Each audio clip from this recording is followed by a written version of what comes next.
pick up a load that booked last night. I spent pretty much all day yesterday again at the Verizon store, but this time a corporate store. Went around and around with these people because my bill has not been right since I got everything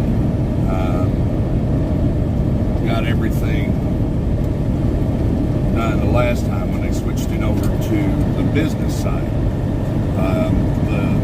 The store I went to in Galveston was not a corporate store. It's one of those. What do you call them? Like a franchise, right? But see, here's the big thing. They are representing Verizon. You know, the way I see it, I could give two shits whether it's a corporate store or whatever. The reality of it is, you know, it's still Verizon. My bill comes from Verizon, you know, and even the equipment's supposed to be Verizon equipment, you know. So my problem is, I'm literally, the reality I look at is I'm doing business with Verizon, not just that store. But what's been going on is I've been being billed twice for one phone number, okay? Because when originally we had everything set up, you know, under a consumer account. Well, we switched everything over back in September.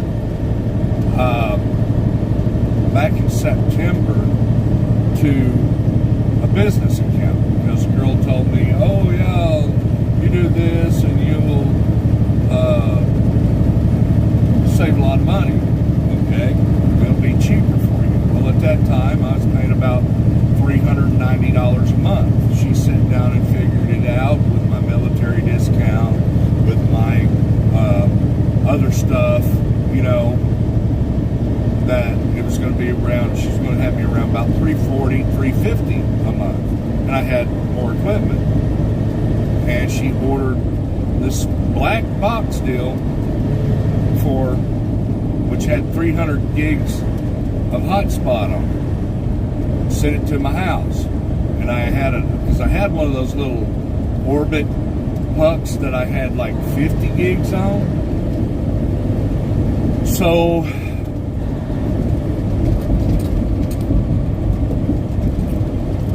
anyways,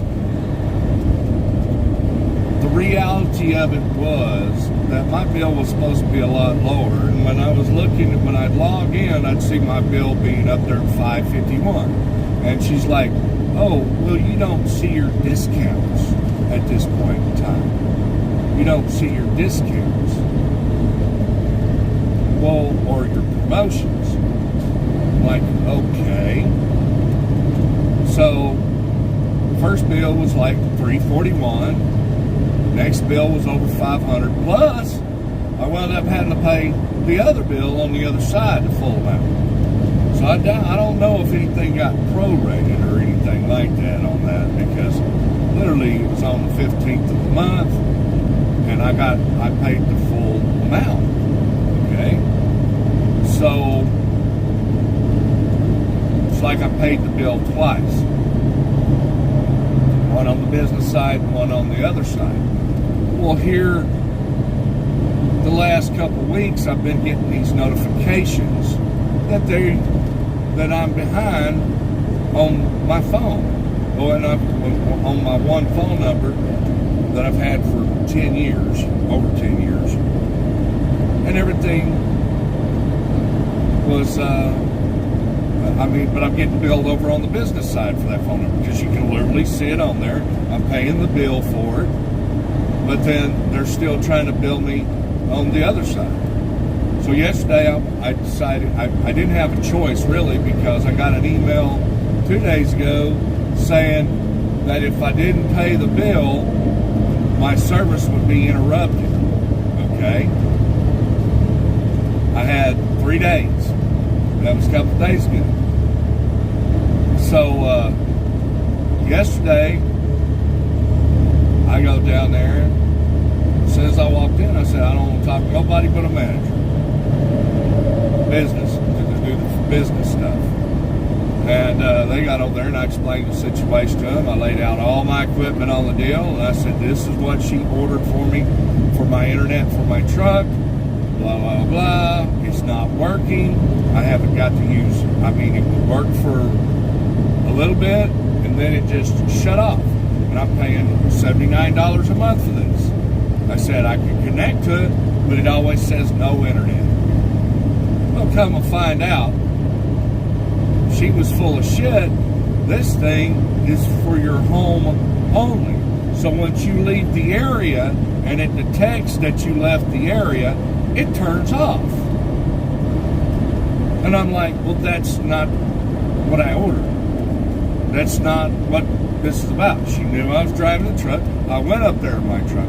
She told me her daddy drives a truck and he uses the same thing. Okay? So, you know, I took her for what her word was. My bill was supposed to be under $400 a month.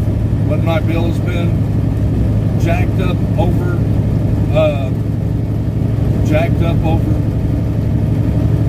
X amount of dollars a month. Well, like I told him, I said, so number one, this is going to be handled. Well, first I laid out that other bill, and then I pulled up my bill on my business side. I handed them the bill because they're saying I owe them $241. And as I'm standing there talking to this guy, I get another alert saying if I don't pay that bill in 24 hours, they're going to shut my phone off that I'm already paying for on another account. What's up, Black Smoke? So he's like, well, that's not right. I don't understand how they got it set up under 2 different accounts. I said, well, I've called every time. I get to run around. I get disconnected. Nobody calls me back. Nothing. I've been dealing with this. I said, the girl down there will not call me back. She won't do nothing. I've called the store. I've texted. I even showed them all the text messages for the last couple months where I've been texting, hey, because she was supposed to be my business advisor for Verizon, okay, to help me with my service. Nothing happened.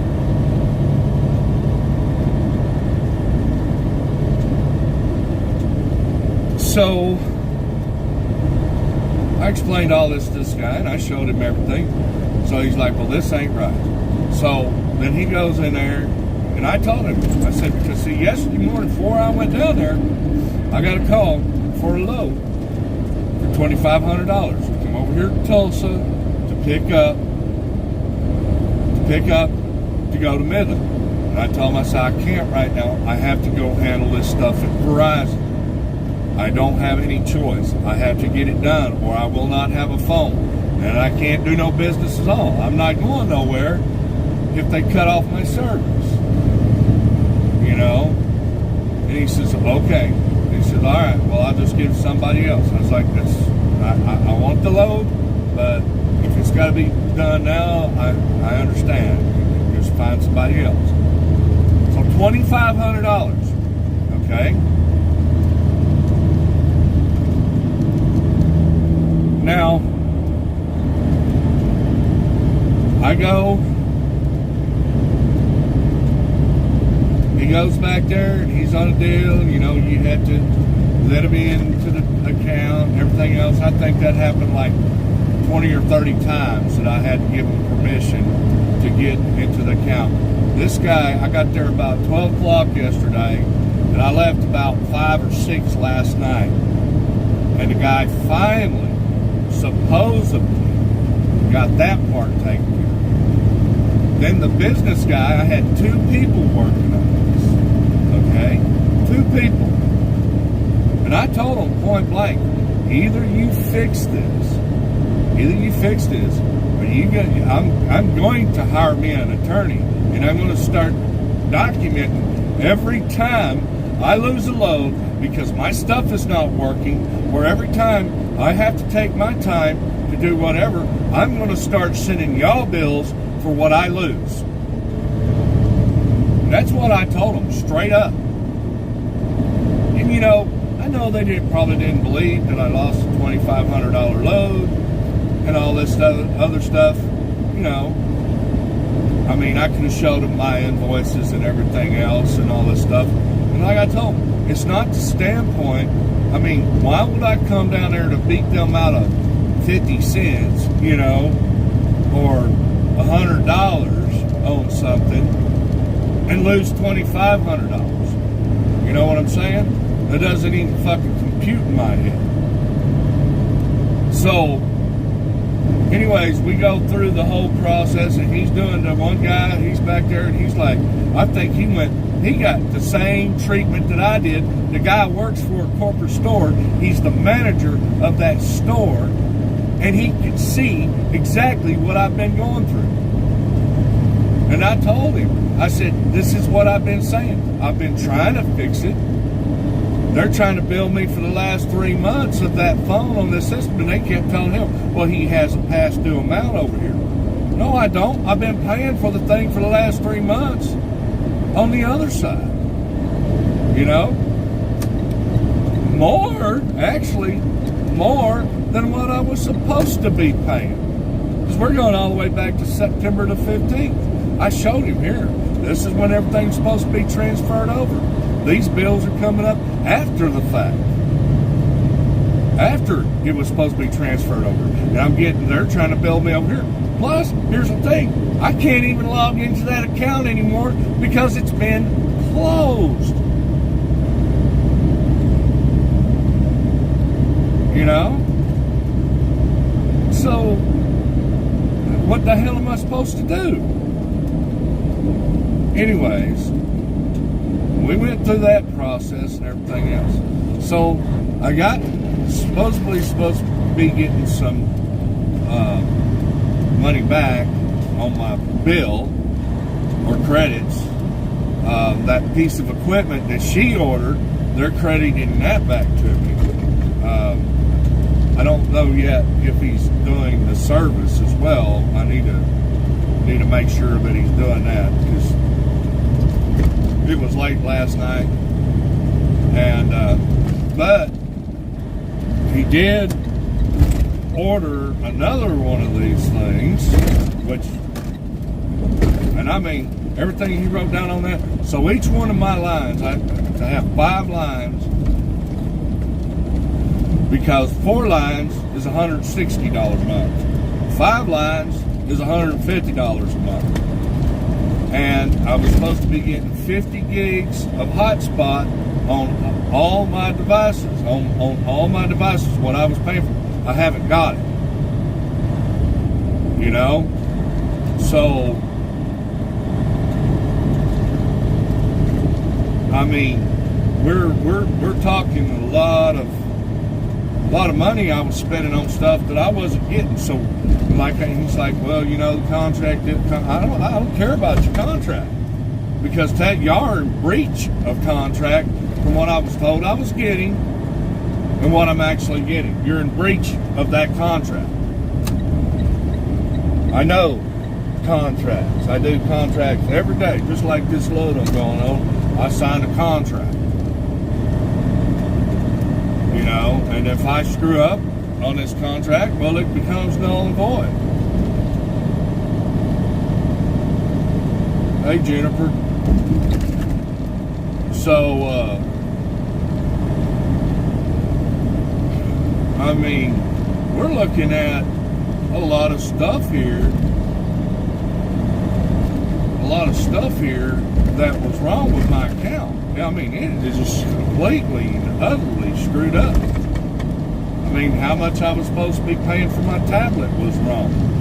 I mean, my whole bill right now for the 5 lines, and that's the payments on the devices and everything else that I've got, is supposed to be around $300 now. Okay? Around $300. And instead of 500, 600, because I'm looking at shit right now on my account. It's like $700 for this, and 700, 600, and 500. I mean, and they better get it straightened out here in the next day or two, because I'm gonna go do this load, and I'm probably gonna go back down there to that store. And until I see that shit on my account, I mean, I don't know what the hell to do right now with that part of it. But everything that kid said, that guy said yesterday, I say kid because he's way younger than me, it's the business guy, and everything that he wrote down on that piece of paper, I had him sign it. I had him sign it. This is where it's supposed to be. This is what you told me.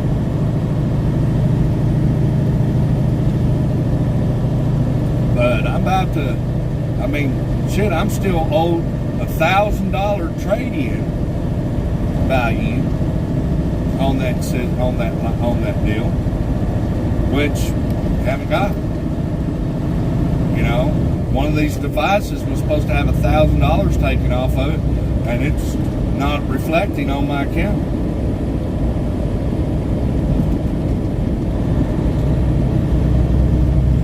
Yeah, well, they think they're trying to scam the wrong person here. But last night about 4 o'clock, a little bit after 4, well, while I'm talking to them and everything, I get an email from Miller Truckin about the load I'm going to pick up right now. And I called the guy, my broker over here, the broker that I'm working with. I told him, I said, hey, Mike, I said, yeah, that load, and it was almost like 45 minutes later before I responded, because I was busy talking to him, trying to get shit straightened out, okay? And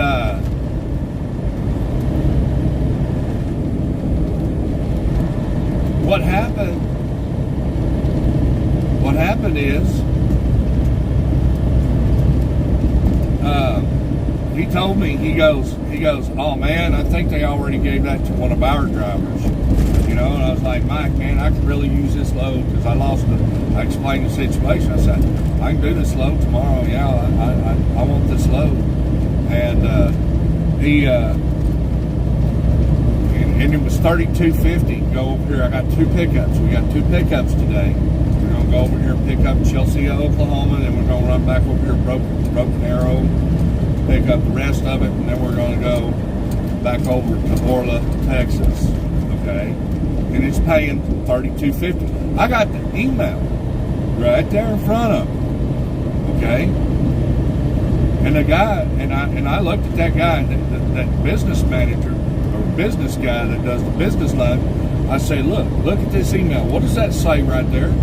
So this way I can prove to them what they're costing.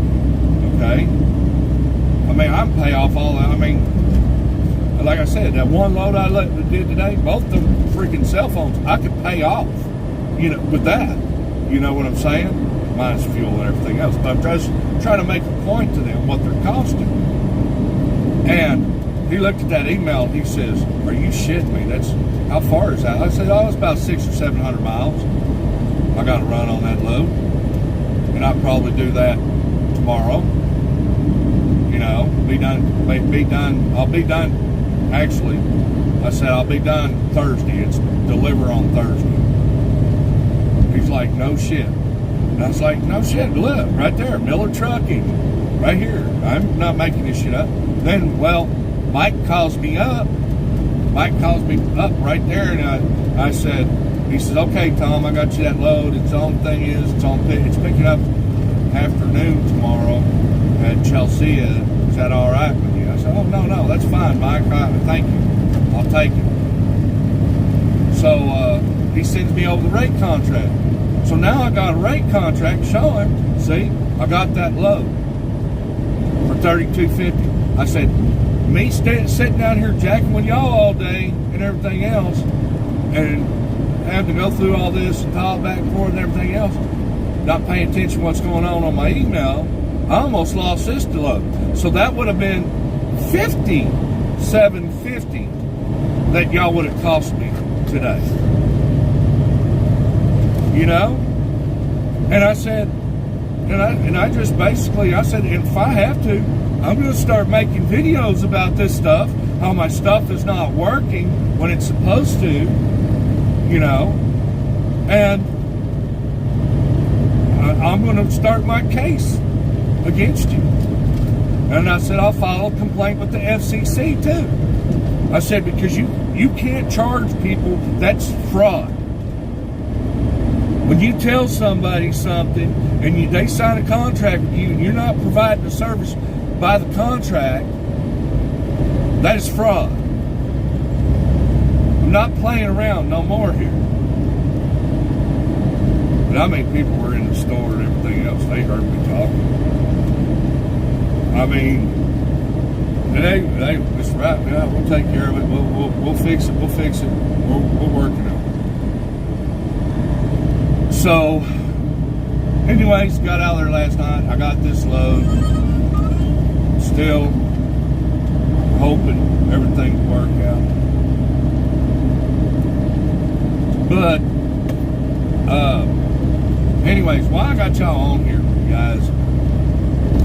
I mean, we need to, everybody needs to really pay attention to some shit that's going on. I mean, more especially in the food industry.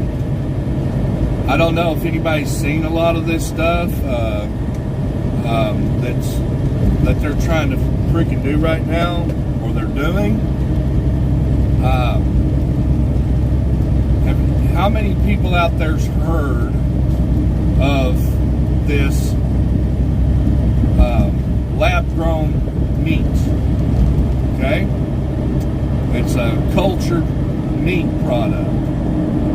I was reading an article here the other day that they're saying, 80% of the population is for this and everything else, which I know is a bunch of bullshit, because I don't think anybody is interested in any lab-grown meat. And here's the reality. All this stuff that they've been doing with all these viruses and all these bird flus and killing the chickens and now wanting to kill off all the cows, all back in history. Okay? History. The thing that repeats itself. Okay? When they killed all the buffalo in this country. Okay? That way they could control the Indians. Alright? That was what that was about. It wasn't because of no diseases. It wasn't because of anything else. It was about greed and money and control. They killed almost all the buffalo. And they, here's the bad thing. We got all these groups out there and everything else that are for animal rights and understand that. And I do believe animals should have rights, but in reality, even the Bible, it talks about us eating meat, what we're supposed to eat and everything else. Okay? Now they're trying to stop this, and they're trying to grow everything in a lab. They're sitting here trying to make, it's just another thing, Oh, yeah, we got to get rid of all the cows, all the farms and everything else. Nobody can farm anymore. Nobody can grow their own food. Nobody can raise some chickens and all this other stuff because of the diseases and everything else. Okay? We've been living on this freaking planet for however many as long as it is that God put us there. Our Father, our Creator, put us on this planet. And we didn't have no damn lab-grown meat. And I'm sorry, I'm going to put it out there and tell the lab-grown meat people that I will not purchase your freaking product. Okay? And everybody needs to speak up about this crap. It needs to go away. Nobody needs to be eating no lab-grown meats. You don't know what they're putting into it. You don't know what kind of meat it really is. Literally what it is a glob of flesh that they're growing in a petri dish. I've seen it. I watched the video on it where the guy even had this little steak, little strip of, they called it steak, and the guy cooked it up and they ate it. It was on freaking TV. I'm telling you right now, we do not need to go that route, okay? All this shit that they're trying to do, like 3D printed shit and all this other stuff, no. It's for our health. Yeah, right, yeah. No, it's about, okay, so here's the question. It ain't like the farmer can go out there, or you can go to your local butcher store and get some fresh grass-fed beef that's natural. You know what I'm saying?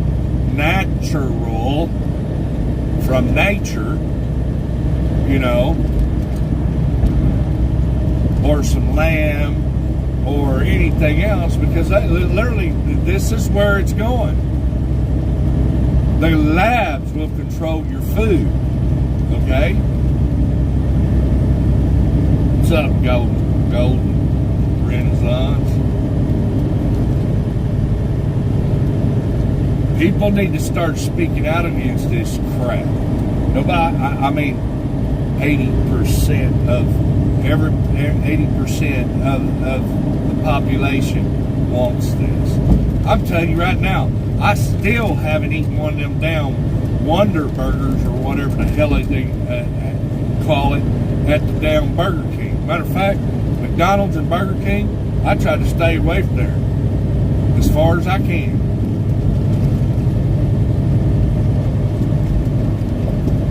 But they're doing it to the chicken nuggets.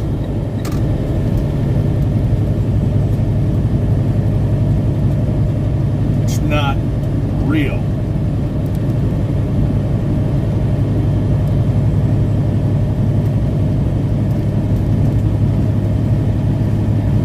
That's literally what they're talking about, because this is all this process of talking about, oh, the cows are creating too much methane. We got to get rid of them because of global warming. The sheep, now even the dogs over there, what was it, in the UK, killing all the dogs and the cats. Seriously, people, are we going to allow this crap to happen? And here's another little thing. I watched a video on Mother Trucker. I don't know if y'all ever watch him. He always puts out a lot of good information. But the EPA has passed something that in 2027 that all trucks have to be 80% efficient, or basically can't have this shit coming out of the tailpipe, the soot and all this other stuff. Let me explain something, guys. Okay? I mean, I don't give a shit if it's the FDA. I don't care if it's the fucking EPA. I don't care if it's the fucking USDA. I don't care what that is. Okay? They do not make laws. Okay? Only legislation, the people that we vote into office are the ones allowed to make laws. Okay? Not these fucking bureaucrats and everything, non-elected officials that get put in there. They're not even officials. They're non-elected. They are placed in these positions, and they do not have the authority to make laws.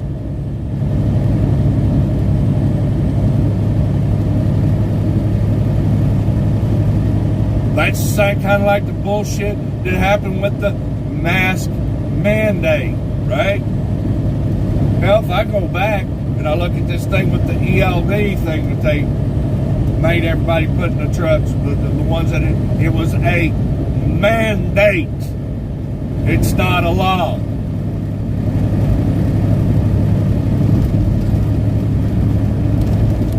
90% of that stuff that's in that green book is called guidance.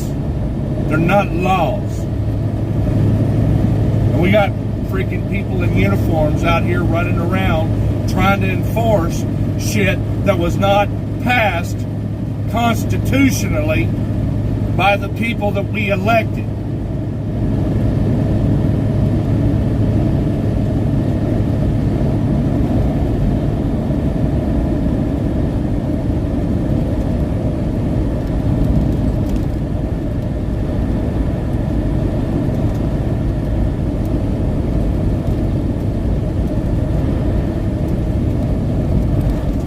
No, we're not.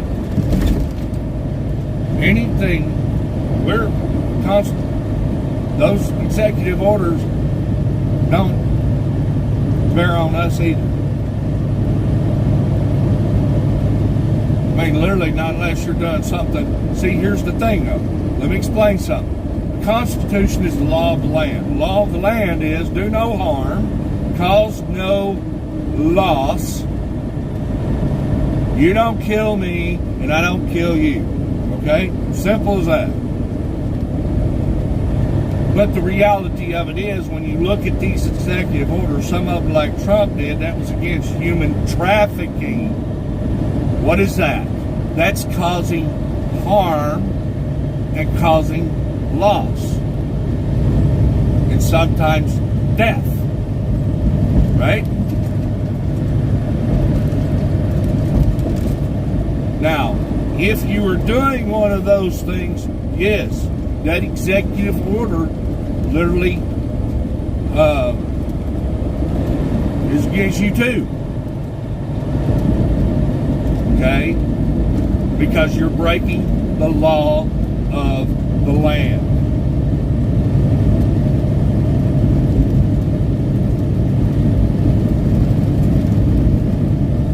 But like I said, people need to start understanding that these little branches of shit, okay, where people are placed in these positions, do not make law.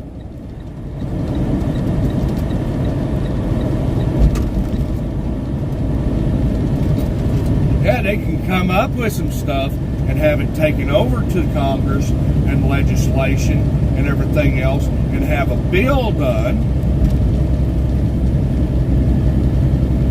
if it's constitutional, but they cannot make law.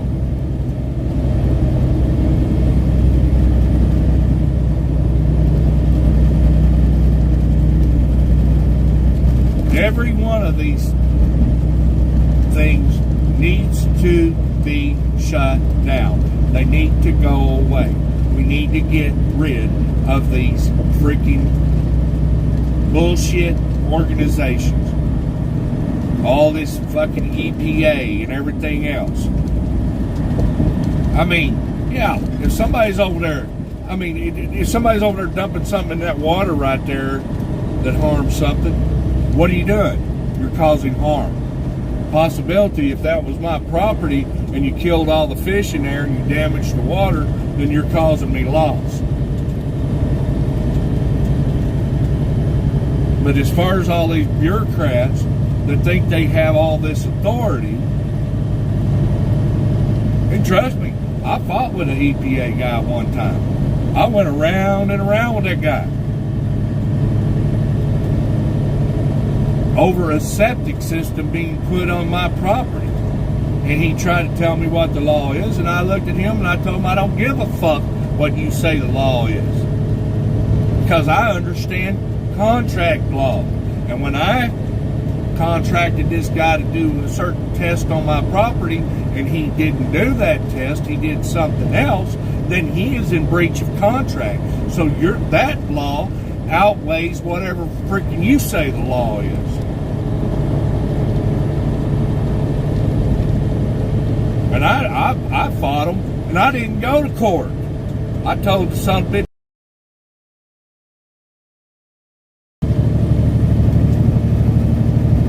And because they always want to spout off all this shit. He told me he had a college education. I said, all that means is I can sue you for more money. I said, I'll dig the holes out here. I'll put the water down in these holes. And if it passes, if it perks, and I'm going to have an engineer out here with a buddy of mine's an engineer, knows how to do this shit too. And I said, if this shit passes, if that perks, I'm going to call Channel 4, Channel 5, and Channel 9 News, and I'm going to have you investigated to see what kind of kickbacks you're getting. Boy, that guy was on Mr. Right. We don't need to do that. We don't need to go that route. I said, no, we're about to go that route.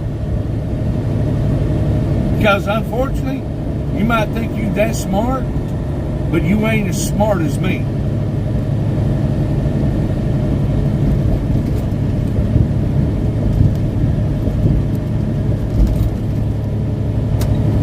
I'm not Forrest Gump here.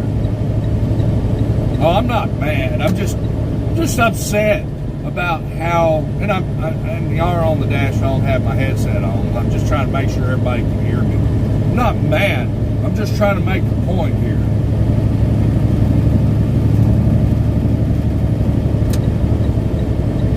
These people want to act like everybody's stupid and they don't know nothing.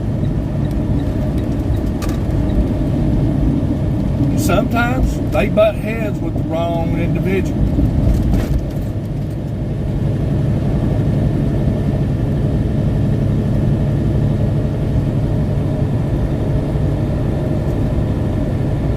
I mean, here's the thing. Like this guy over here had all this stuff that was on his property, had all that hand sanitizer, which I still boggle in my mind how they fined him $6.2, $6.6 million for not having the proper license to store it on his property. So see, they fined him, okay? Now, that fine does not go towards the cleanup. Now the guy still has to pay to do the cleanup out of his pocket. That fine has nothing to do with cleanup. That's money that they just went over there and robbed from this guy. They seized his property and everything else.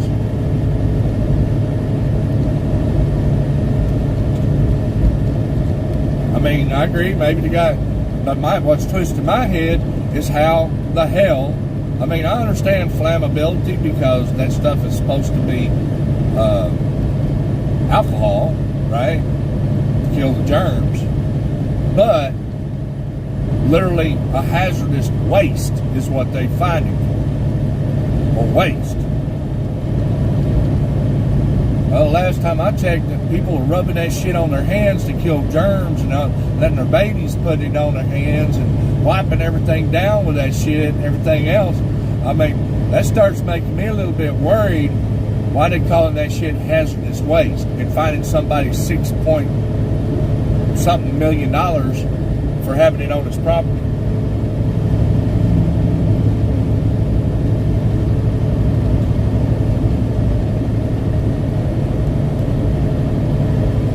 But that's the whole thing, and they want to use this. It's like that damn guy that came over and did that test. He's like, he was using the government to help him sell his product that he was making, right? I caught him in there. I'm like, no, I mean, shit, I've been on that property. I've been out there for almost a year, and I was cleaning the property up. I've been out there when it was raining, when it was, it could sit there and rain. I pull up out there, and within maybe, 15, 20 minutes after it's rained, there ain't no mud holes. There's not any, it absorbs in the ground. It's all sandy loam. Matter of fact, the dude come out and put my septic system in.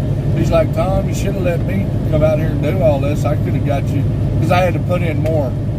I had to get back at me, I had to put in a little bit more lateral lines than what I needed. Because when the guy come out there, Johnson Septic over here in Choctaw, come out there, he goes, Tom, he says, I could have done that perk test for you and everything else. I could have got you in 300 feet of lateral lines. You got the best soil I've seen. You ain't never going to have a problem with this. I said, well, at least I won't have a problem. Yeah, I had to put in another, 400 feet extra of line, but they didn't get the fucking money. That's the way I look at it. I still won because I didn't put in a aerobic system.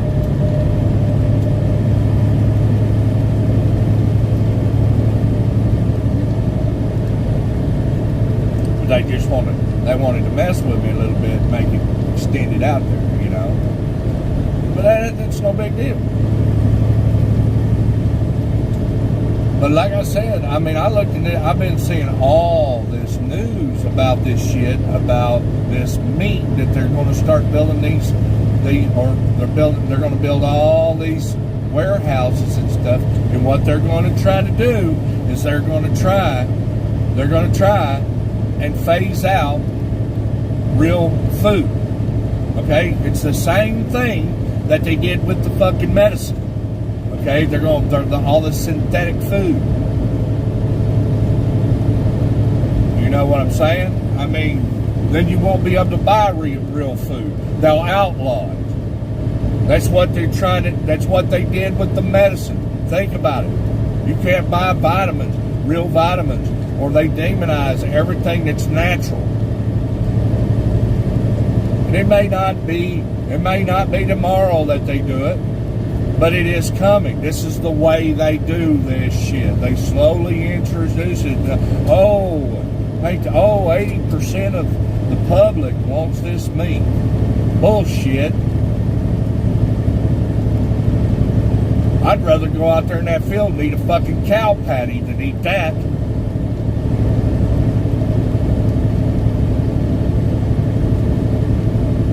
What's up, Salty? Who else we got in here? Karen. Hi, Karen. How you doing? Mona. Sorry, I didn't mean to not mention all y'all. But there's all this stuff that they're trying to do, and people need to AgTech Hub. Okay, AgTech Hub. But you got Karen Lynn. Yeah, hello everybody. So, but I mean, this is what they're going to try to do, and what we need to do is stand up and say no. We need to get people away from these labs. These labs is what they're just going to create a whole new. They're just going to create a whole new amount of problems. You know what I'm saying? I mean,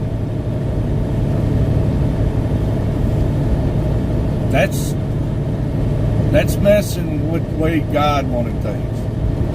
You know, I mean, we're already looking at the standpoint that they genetically modified 90% of the shit we already are eating. You know, but come on, dude. You seen this? Them growing this in a petri dish, like, you know. I mean, I'm more or less along the lines of this saying no, but hell no.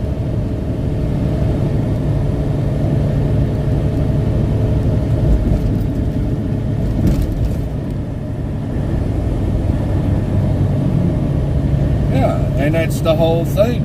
Once they control, I mean, they already got a pretty good foothold in all the food production. I mean, look at the FDA and what they've done to, and the USDA and the freaking,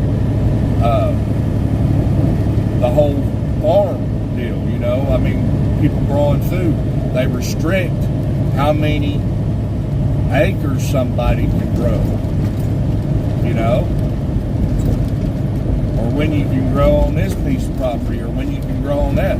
Then you have the deal with the genetically modified seeds that they're putting out now, that every year the farmer, if they can prove that it's a genetically their seed, you know, it's something grows from. Hell, even if the wind blows, Okay? And here's the thing, the wind blows, and some of your crop, even though it's 100%, your shit might be 100% non-GMO, but if your crop germinates with their crop because a bee gets a little pollen off one of their deals and it flies over to your thing and pollinates your plants, then they own your stuff as well.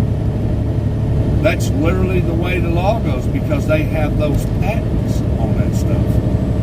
And that's what we're looking at. They're going to take complete control of the whole food industry. And what we need to do is to get rid of them. I mean, I've seen the stuff in the studies and everything else, the bees that were dying off, basically their insides freaking black. Like some kind of shit fucking eating them from the inside out. No. Nobody says nothing about what they're getting.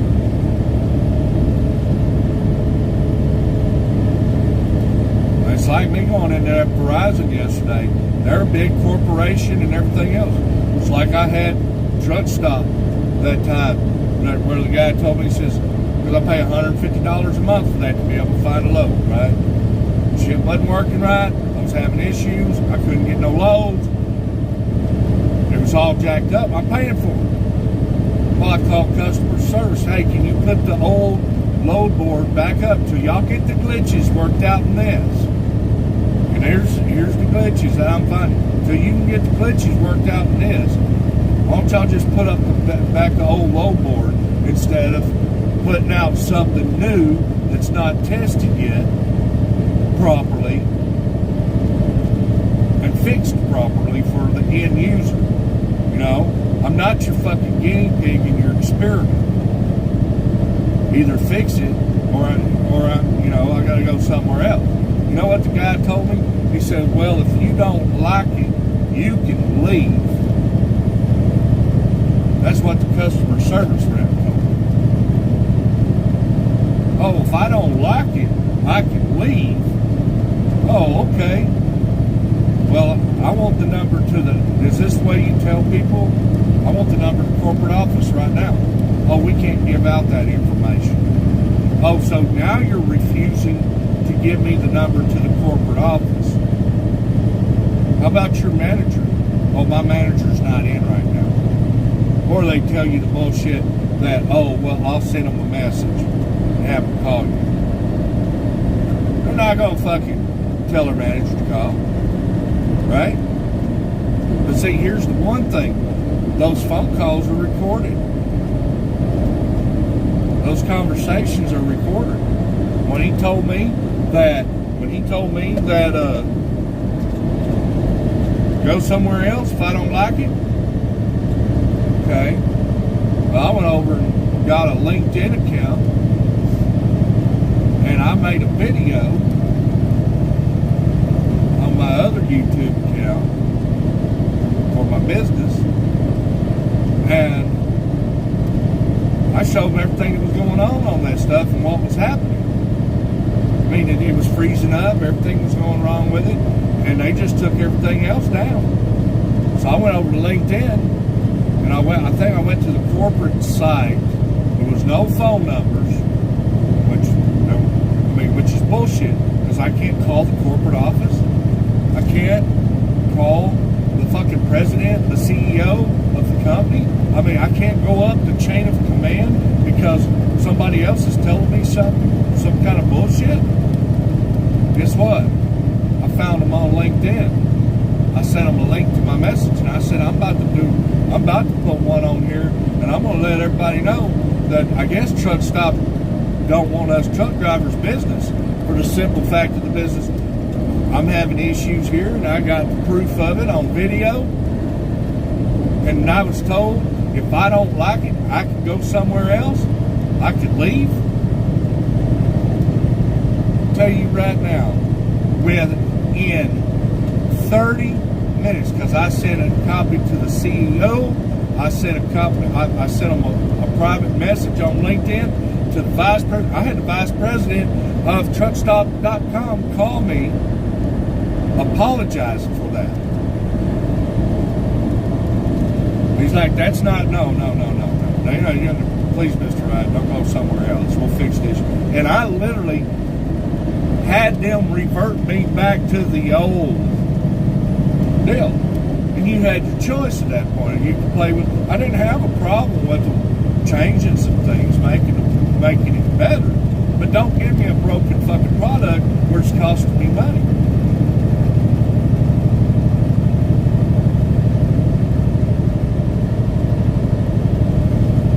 Because see, these people here at Verizon and on customer service don't understand that standpoint. I'll go find out who the fucking CEO is, and I'll find out who the vice president is, and I'll make a video showing what the hell's going on, how I've been lied to, how I've been frauded, and I'm going to put them on notice. I'll send it to them, and if the shit don't get fixed,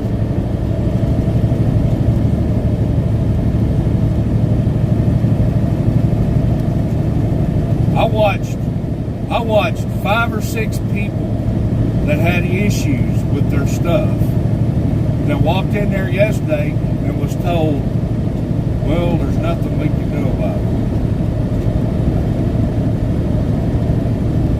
There's nothing we can do about it. People walked out mad. I also watched one lady, I guess she went over to T-Mobile, paid them $800 to get out of her service at T-Mobile to come to Verizon.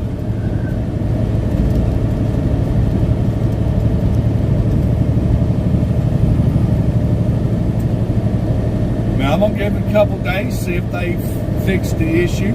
If it's not reflected on my account, what's supposed to be fixed? Yeah, I'll do a live. I'll record it. I'll post it on YouTube, and I'm gonna take it. I'm gonna send it. I'll go over there on LinkedIn, and I'll get a hold of all the corporate structure and explain to them. And also, we'll send it to the FCC, because now I got a piece of paper with that kid's signature on it, showing what I'm supposed to be paying a month. And I can go back into my stuff and show that I didn't get my service on that thing like I was supposed to. So why should I get charged for something that I didn't get to use?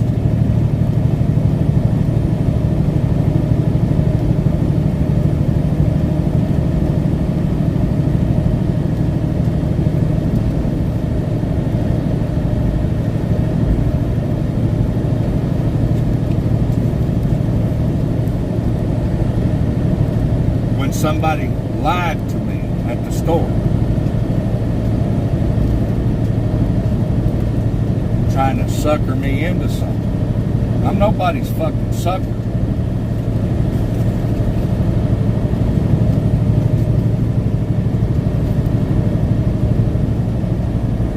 And that's where people need to start going these days with this stuff.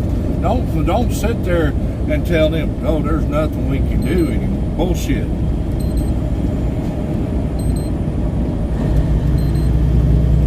That customer service ain't helping you, and then you ask them for the corporate number, go find these individuals, send them an email.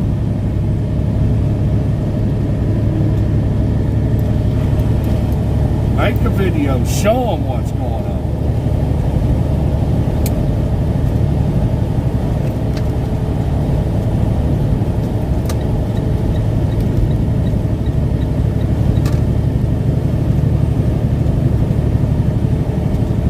Hey John, what's going on? There's ways around this stuff and this bullshit customer service stuff that where people are shutting you down. If you're paying for a service with somebody and you're not getting that service, it's time to hold these people accountable.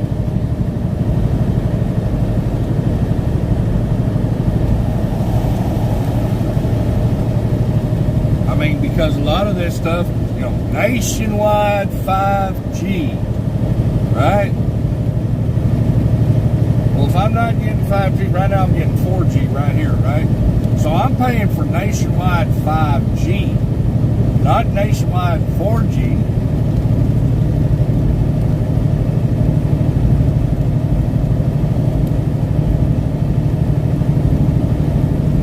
Because if that 5G is not right here, then that's not nationwide. Oh, they won't put it down there. Oh, yeah, that little fine print nobody fucking reads. Not available in some areas.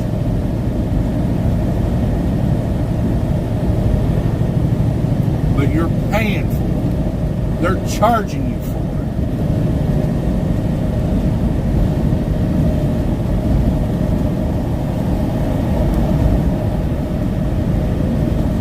And I heard a little rumor. I sat right there in the damn store and I proved it to them on my phone. I sat there with each one of my phones and I proved it to them.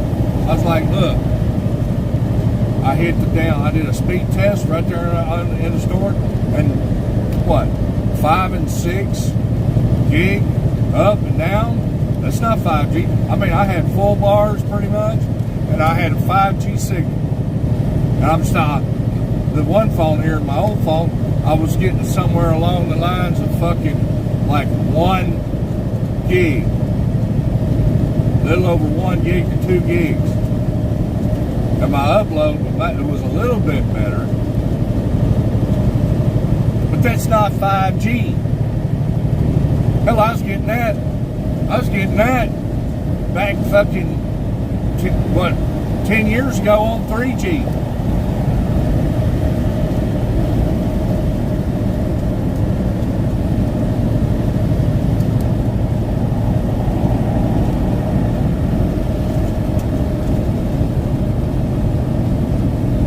It's almost like the concept of what they've done to the cars and the automobile deal, you know, back like we was talking about the other day.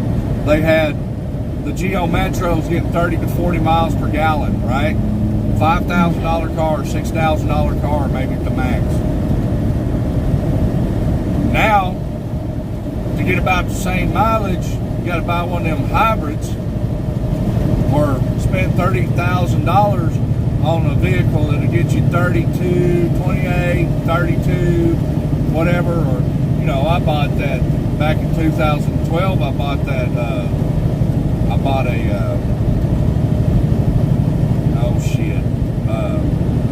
Toyota Prius, right? It was a hybrid. Yeah, I got 54 miles per gallon, but that car was $27,000.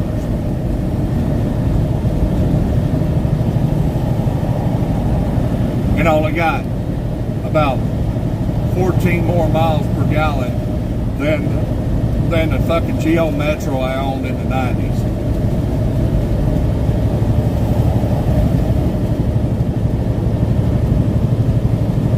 It's time for people to start standing their ground with shit.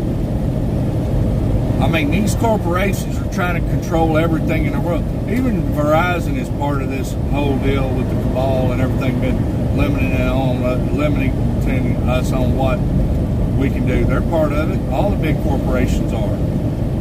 They're owned by these big individuals. BlackRock, Vanguard, State Street. Same companies are doing the same thing with the phone, where you're with your phone service and keeping you down in that, telling you that you're getting one thing and you're not.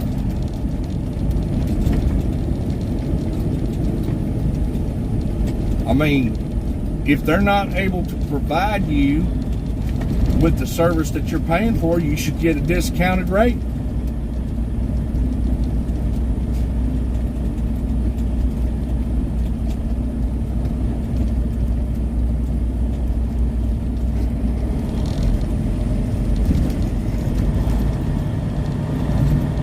Be quite honest with you.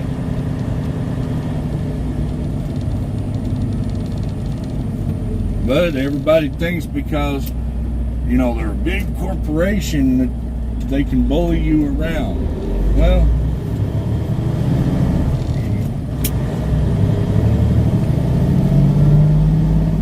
to stop letting these corporations bully us around.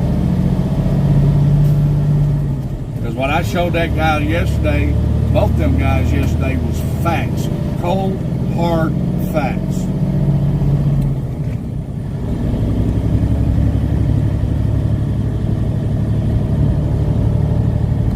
To be quite honest with you, if I'd lost this job here today because I was dealing with that shit yesterday, they would have really seen some shit they didn't want to see.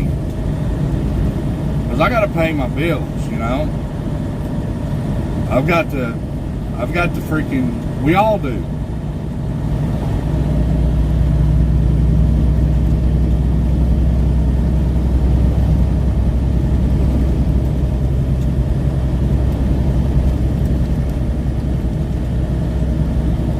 I mean, reality of it is, when they don't get their money, they not cut your shit off, force you to pay, report it against your credit.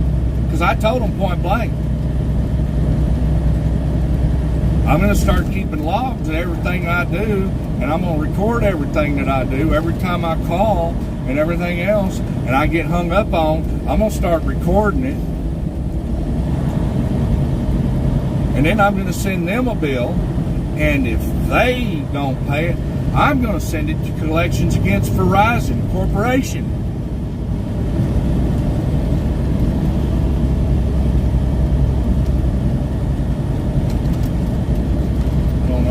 Further, we're going up here about another 8.9 miles, 8.9 miles. Hopefully we hold the signal.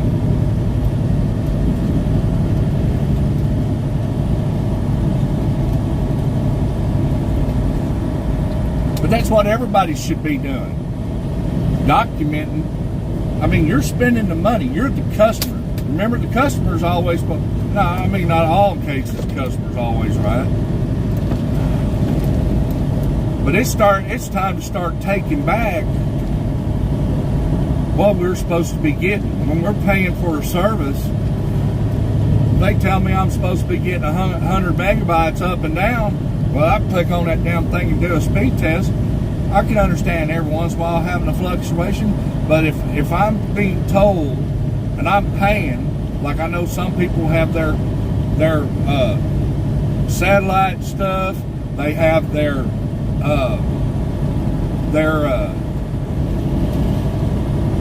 cable stuff and everything else, and you're paying a specific amount. They're charging you, they're putting a price on something that they're charging you for, but you're not getting it.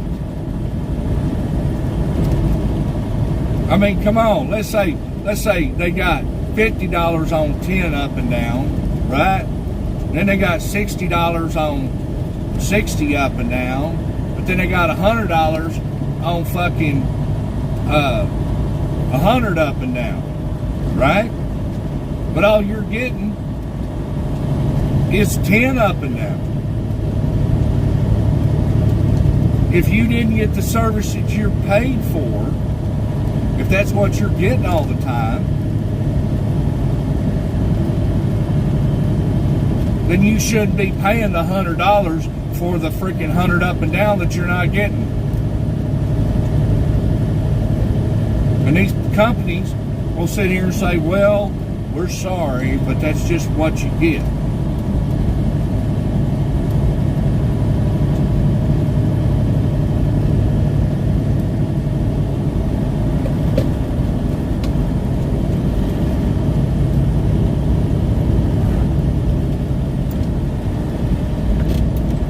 Because I told the kid up there, I told the guys up there, I said, look, here's what's going to happen. I said, you know, y'all got me past, she got me past the little 14-day window that I could have brought everything back and got all my money back and everything else.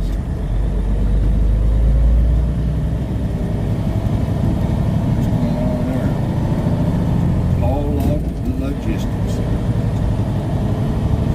Where I'm locked in on this contract, but I said, y'all are in breach of contract right now. Well, sir, that thing there's supposed to be for your home, and blah, blah, blah. That's not what I was told. Girl even specified that her daddy uses that in his truck. He's a truck driver, and he loves it. He goes all over the United States with it. Works just fine. Okay, well, let's give it a shot. And I'll be honest with you. Yeah, when I got home, I activated it. I left the house. It worked. It worked for about 2 weeks, the first month. And now, somehow or another, they either just locked me out of it or whatever on the internet side. But every time it's plugged in, I try to reboot it to see if I can get a signal or whatever. I can look at 5G here on my phones and everything else. But as soon as I connect to that thing on the Wi-Fi, it says, connected, no internet. So I'm not even getting the internet that I paid for. Didn't get to use it. And I think the first time I maybe used 50 gigs of the 300 gigs that I paid for. That's another thing. You paid for something. Company, I think it was, I want to say it was AT&T. AT&T used to do a deal where you had a rollover, right? If you didn't use all your data that you paid for, they rolled it over to the next month. That way, if you used more one month and you had a little extra from last month, you used to be able to keep that data. That's yours. You bought it. You paid for it. Shouldn't be this bullshit of use it or lose it.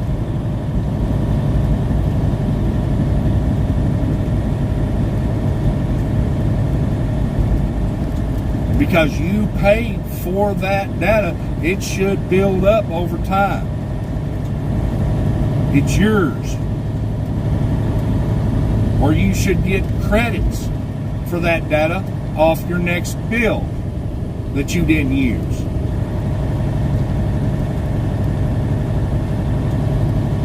Because, to be quite honest with you, a lot of times if you want to keep that high-speed data up on your deal and you go over your amount that you paid for it, you have to pay for more data.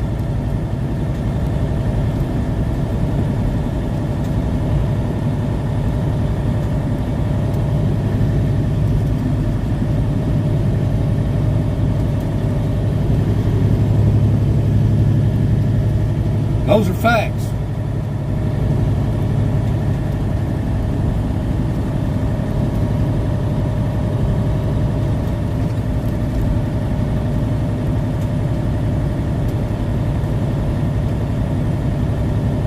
But supposedly on the 5 phones that I got now, the 5 lines, because to get the lower amount, I had to have 5 lines. I didn't buy another phone. He gave me a card, you know, to put in another phone that I have here, which I did, because I got technically what I'm supposed to have right now is 50 gigs of hotspot on those 5 lines. That's 250. And that other deal that he ordered for me, that's a true mobile deal, which the equipment, literally, it's got, this is a truly mobile. I mean, like those little pucks and shit they give us, you know, for your hotspot to go around for your mobile internet. Well, this thing here's got big ass antennas on it and stuff. And literally, on a piece of paper, he wrote free. The equipment is free. I seen it when I ordered it, the order deal, because I had to confirm the order, said $0. Okay?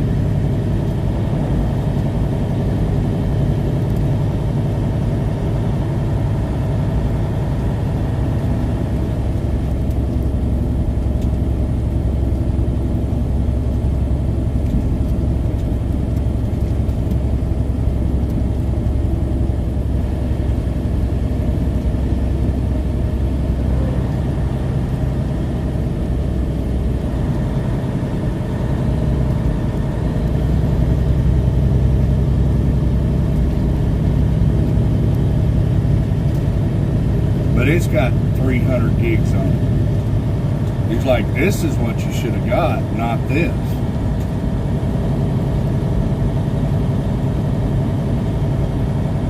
But you give me a refund back for that equipment. The only thing he didn't do, I know he didn't do, so far, is they didn't give me back, they didn't credit me back for the service that I paid for that I wasn't able to use on that line.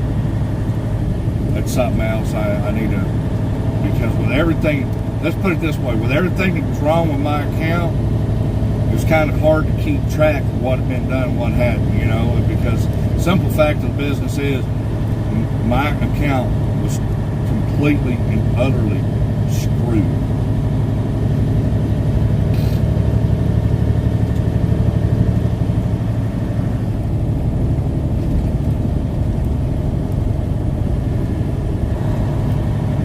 Well, looks like we're holding service good out here because I turned off the Wi-Fi. That was probably what was happening. I was having such issues earlier when I'm on my first screen or two when I decided to reboot.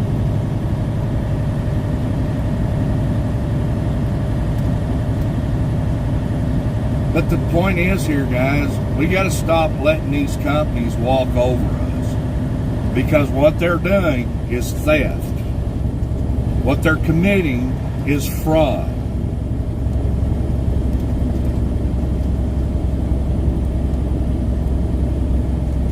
When they're telling you you're supposed to get X and you're getting A or B, that's not what you paid for.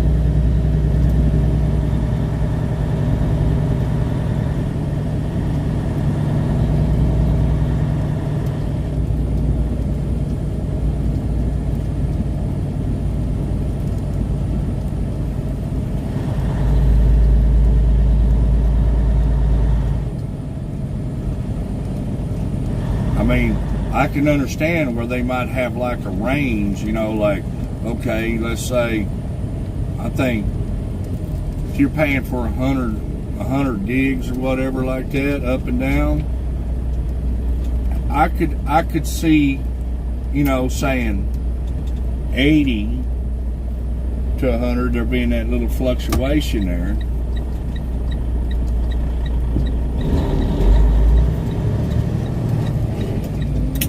A little bit of fluctuation. But when you're literally doing a freaking speed test and you're getting 1 gig and you do that every damn day, and that's what your deal is for, you know, half the damn month, you know, you're getting 10 or 15 or whatever, your speed is just not there, then hell yeah, you have a claim at that point.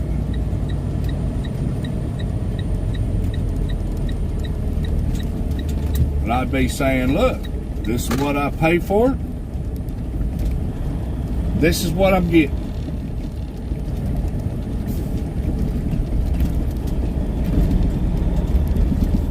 I'll be honest with you, instead of having it where we got to go to a website and do a speed test, there needs to be a meter.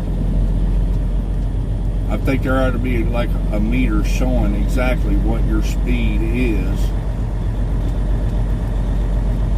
that whole time. That way you can just look over there and glance at it. Put a camera on it and see where it drops and everything else while you're using your stuff.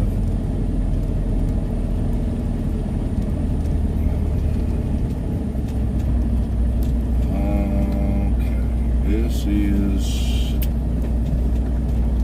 Industrial Road.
Let's see if this is it right there on the right hand side.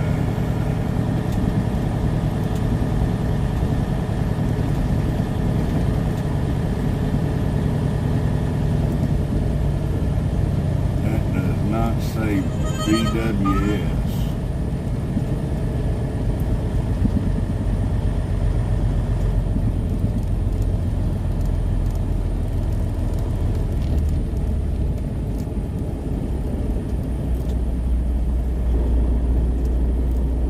What the heck is the address here? 670. That's it.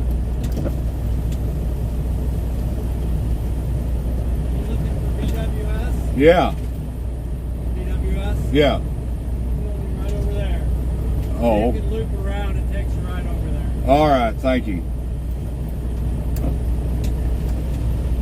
Well, that's the damn address they gave us. Why would they give? That don't make no sense.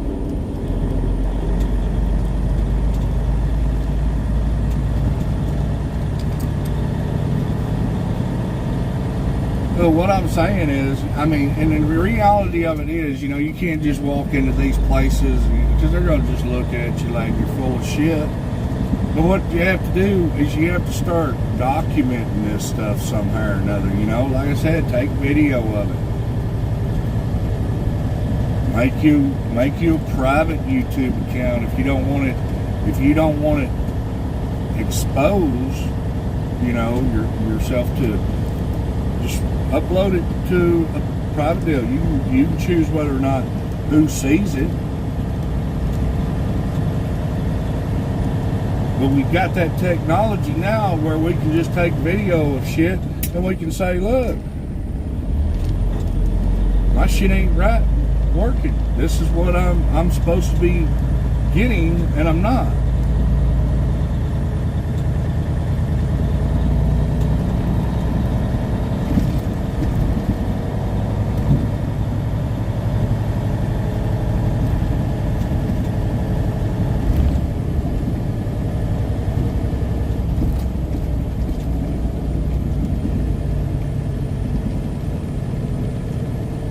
Said it was this building.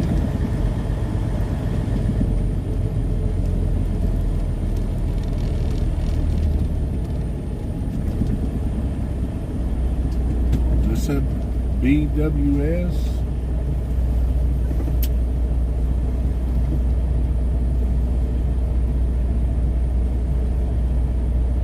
I think it's that over there because those looks like stacks to me.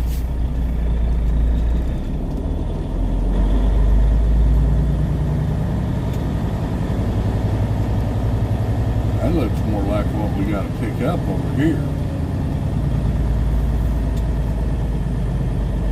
Quite honestly.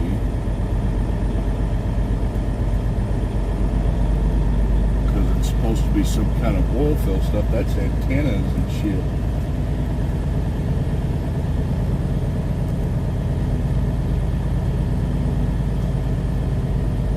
Now that right there, that looks like some refinery stuff.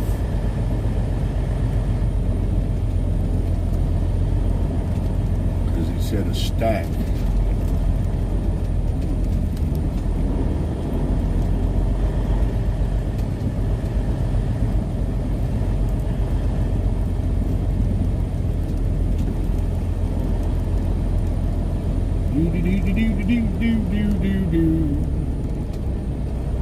Alright, guys, I gotta go up in here and see if they got my load ready, because I'm gonna bet that's what I'm looking at. Okie dokie. Alright, I'll be right back, guys. Y'all have fun. Not too much fun. Stay out of snacks. We don't have that. We gotta make them laugh.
guys.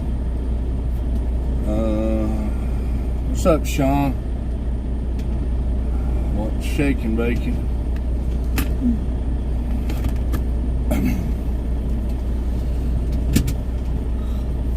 So everybody's going to lunch. So we gotta wait for them to come back.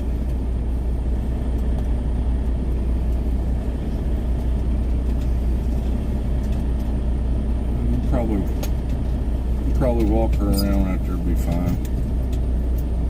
don't think I mind. But I'm gonna back up, turn in there. So you said go ahead and get positioned, get ready. Said about 30 minutes, everybody be back from lunch.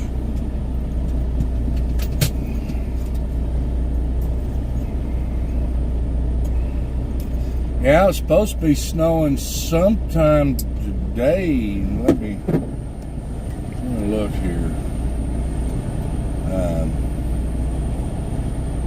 I was looking at the weather on our forecast over here. It's 42 degrees right now, which is better what it was this morning. Let's say this Thursday. Yeah, Thursday it's supposed to be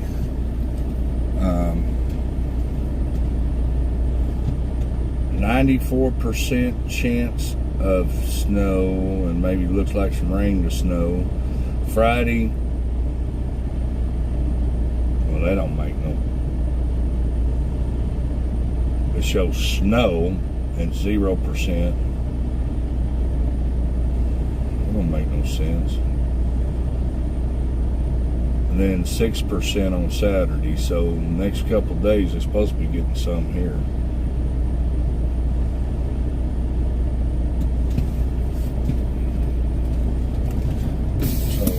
Anyway, we're gonna back on up over here and get ourselves into position. So when these guys get in here, they just lift that little thing up and they put it on the back of the truck. We strap it down and get gone. Like we might get out here a little bit earlier than what we planned. What they had on the build pickup, because he said it's ready, sitting there on the ground waiting for me. Probably could have got over here a lot earlier too. But it is what it is. We still got one more pickup to do as well.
Like it's gonna be tight.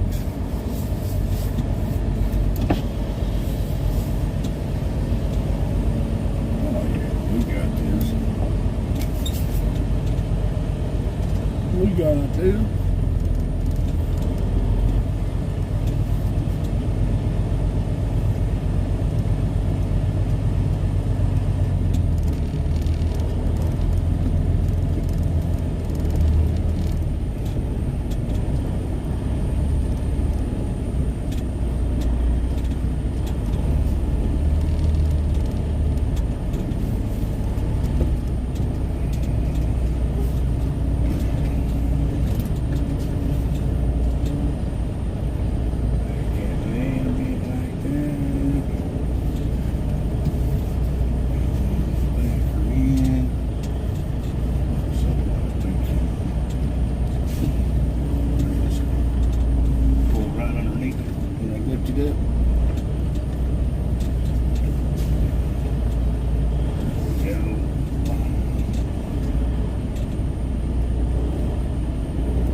See that? She's hiding behind Missy. You see that? She hid behind Missy.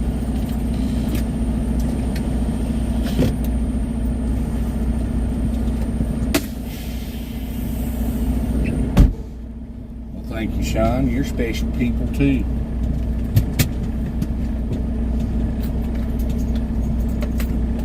So I'm gonna hop out here and pull these metal stakes out the way.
Basically, all these things here are, I don't know if y'all know what they are, but these are, like when you drive out there in the oil field and you see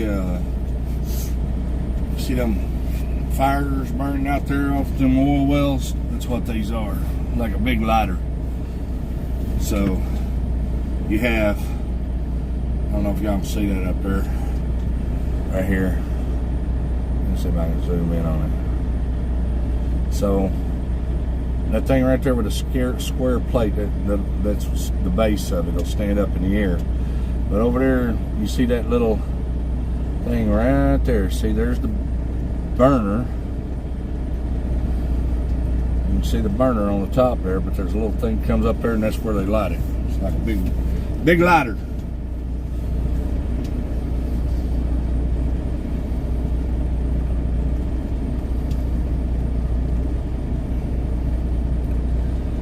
So we got one back here sitting on the ground. It's a little bit smaller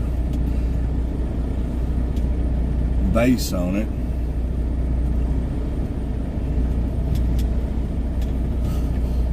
Still about as big around as that one up there, right there by the road. So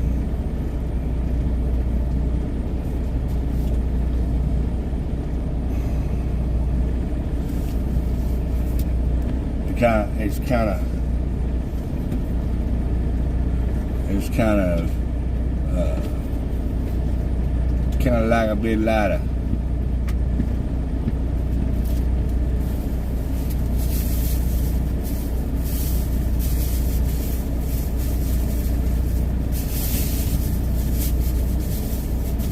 So we just gotta wait back from lunch.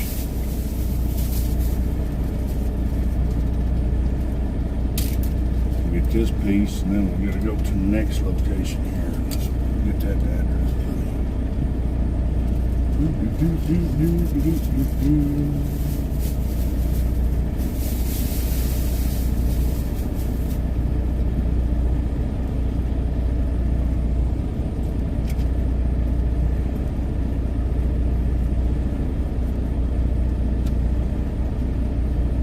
They call it a candlestick flare.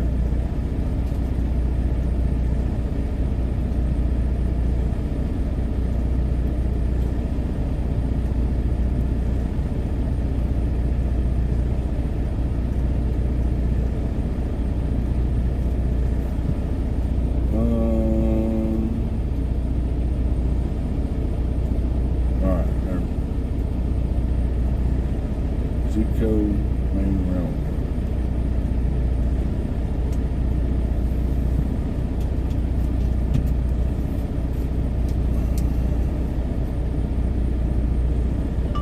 $22.15. Oh shit. 22151 East 91st Street, Broken Arrow, Oklahoma.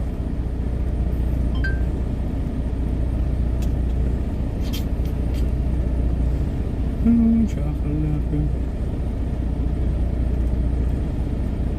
37 miles. Well, I bet that's not right. Where do we get in there? Yeah, do we get in now? Look at it. Right there.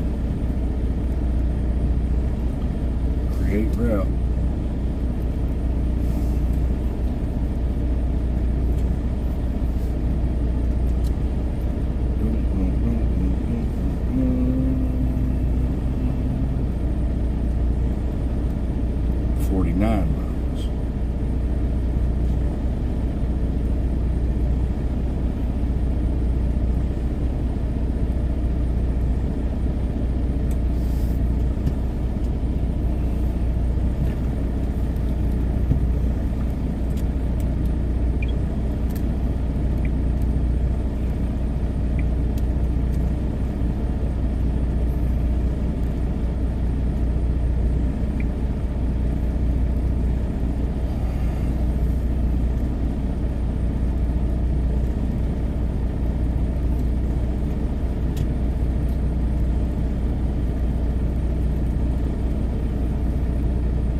Can you look at that paperwork and get that coordinates for me?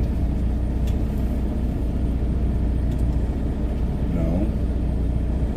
So GPS?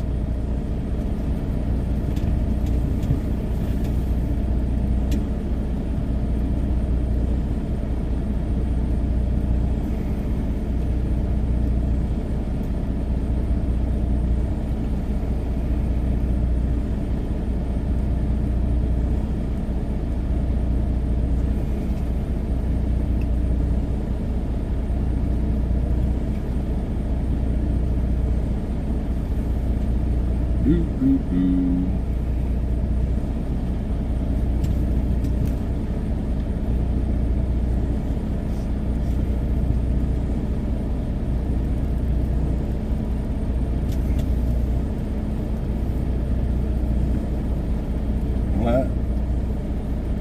Because when you walk across there, you held her up so camera was blocking your face. Yeah. Yeah. He said, I said, Carrie's hiding behind. I said, Carrie's hide behind Missy.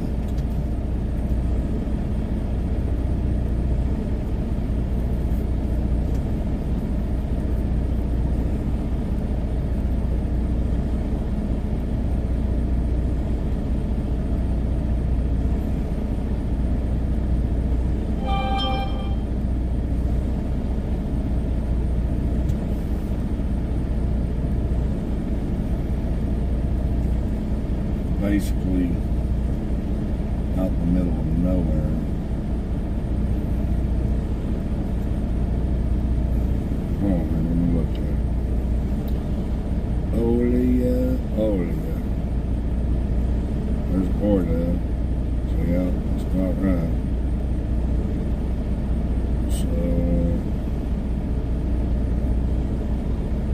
Probably right around that area. Sharon.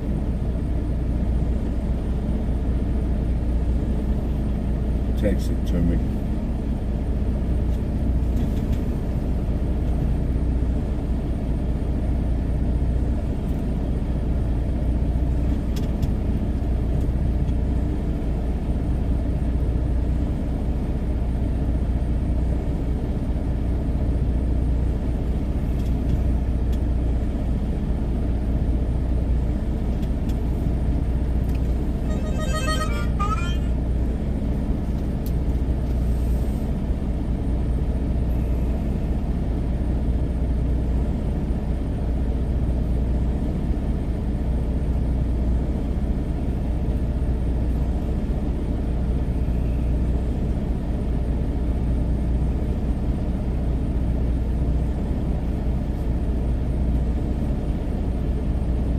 Well, you know, it ain't always about, I see what you said there, G, but it's still standing up for what you're paying for, right? I mean, if they're charging you for something and they're not delivering, well, technically, that's called fraud.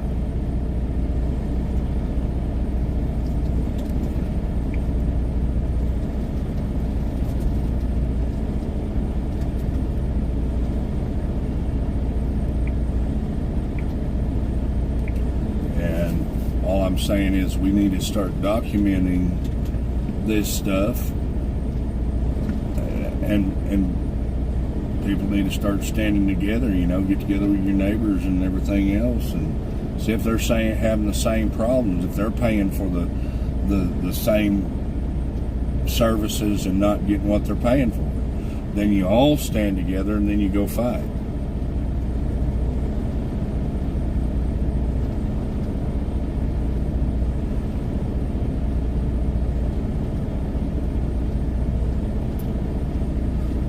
Something we're all gonna have to start doing, because I mean these companies, these corporations are robbing us blind, and they just literally get away with it every freaking day, you know.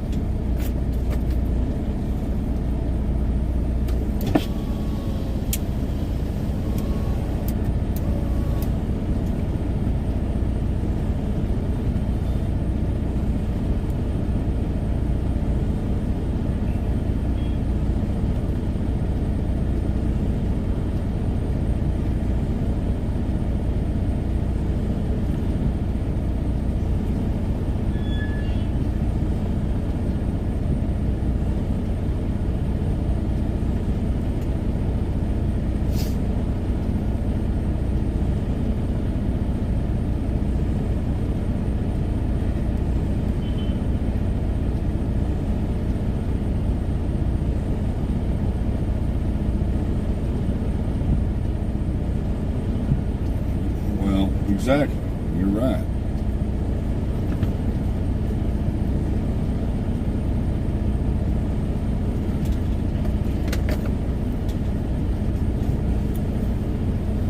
And I mean, yeah, I look at the way things are right now, and I just think that the people that are not fighting back right now on things and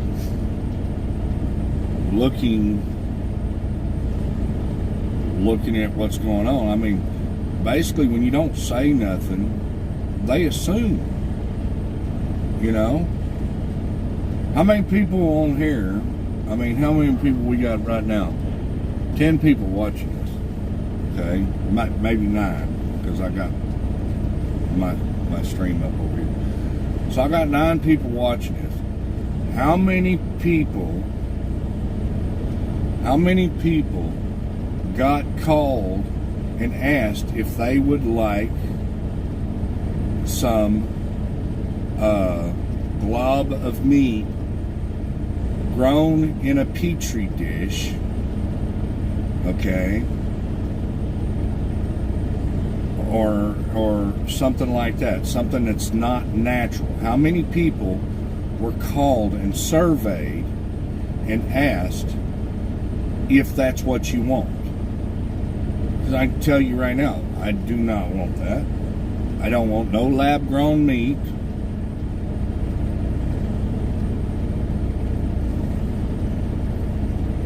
There's my survey.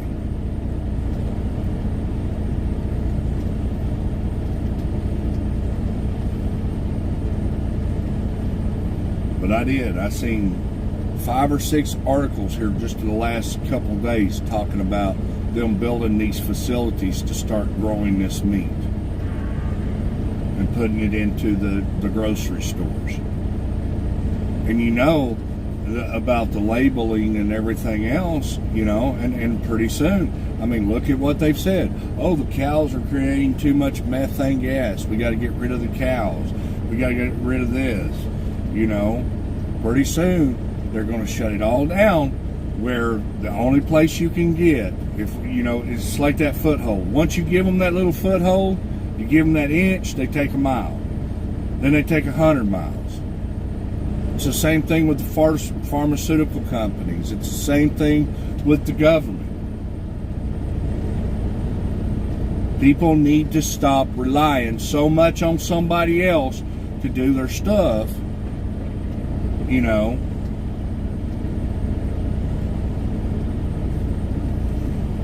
And start taking care of it themselves.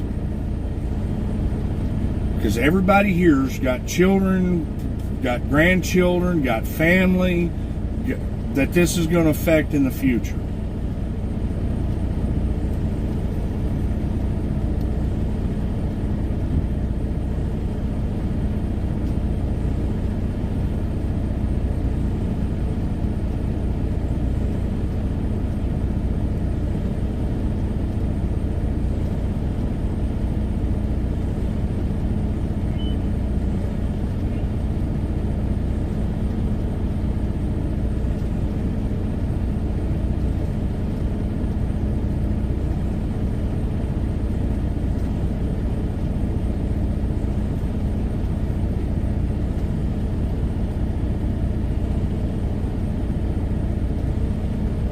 I mean, that's literally what they're doing. They're making these little news pieces, and 70-80% of the people want this. No. It's like they said, 70-80% of the people voted for freaking Biden and these assholes in office right now.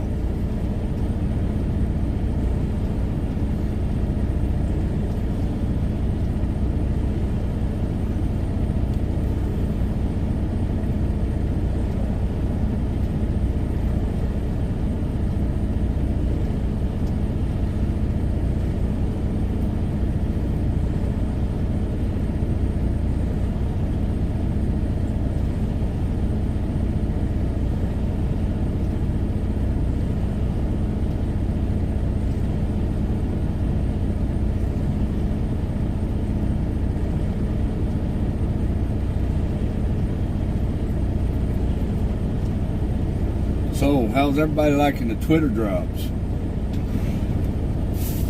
All the money the FBI and the DOD and or the Pentagon spent on PSYOP and all that stuff.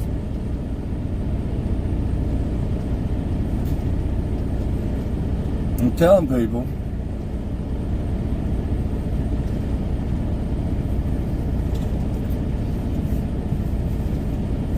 Television shows all been done by CIA, you know.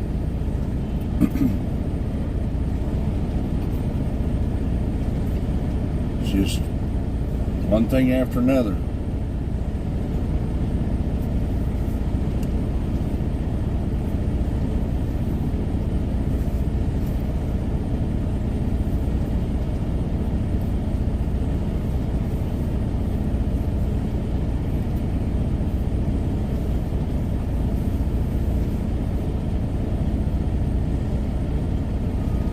Hearing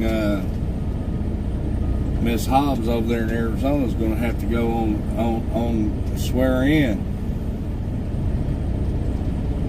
here pretty soon.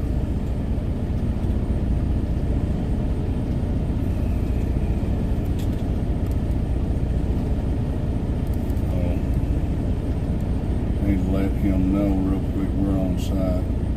First place. What time do we get here?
We've been on site for about 30 minutes, just waiting for everybody to get back from lunch to get loaded in Chelsea.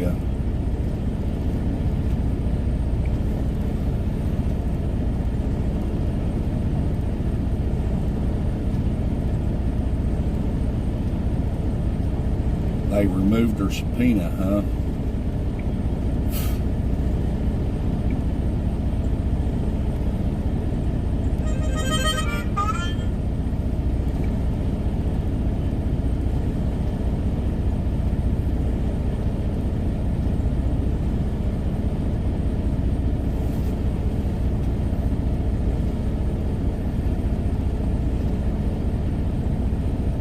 Imagine that.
Oh, I'm glad the weather cleared up a little bit. I thought we was going to already start getting some crap the way it looked this morning. Pulling out from the house, it was looking pretty dreary.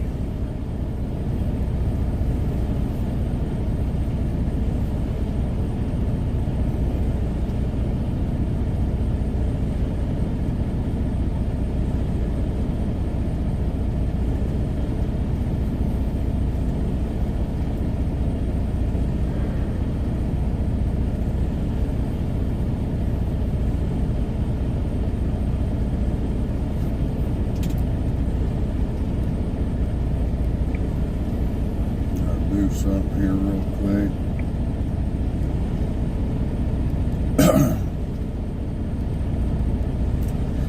Before I forget about it. Oops. Nope, that's not what I want to do.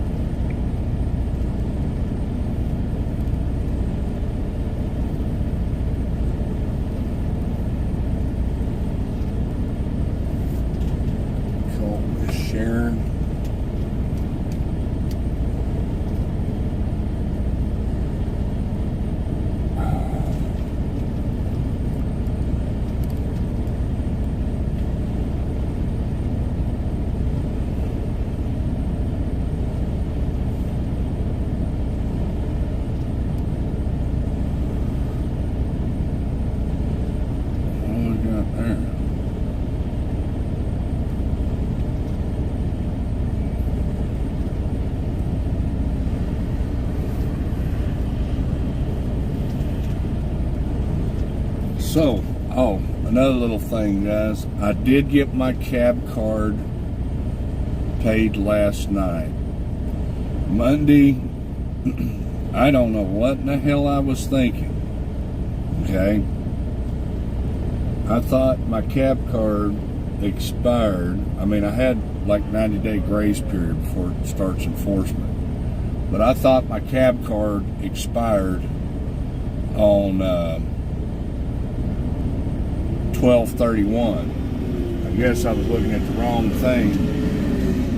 I don't know where I got that date from, but I thought, like I said, I thought it was supposed to expire on 12/31, and I got spent all day Monday on their stupid website trying to upload all my documentation, which still it was denied for the first time around, and I had to fix a date on a couple things or two. That's showing my basically a statement of what my address is. I used last year's instead of just changing the date on it, which was all I had to do. 2 pieces of paper, like an affidavit of residence, and then all those stuff, my electric bill, a couple of titles, my tax, my property taxes, what else was there? Oh, my driver's license, all this stuff I had to send over there that I send every year. Every year it's like they want more shit. Because I had a whole list of crap. So it was about 20 documents that I had to upload. My insurance, my 2290,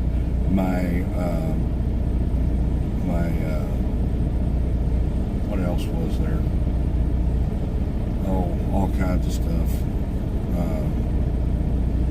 So my UCR filing, my business filing,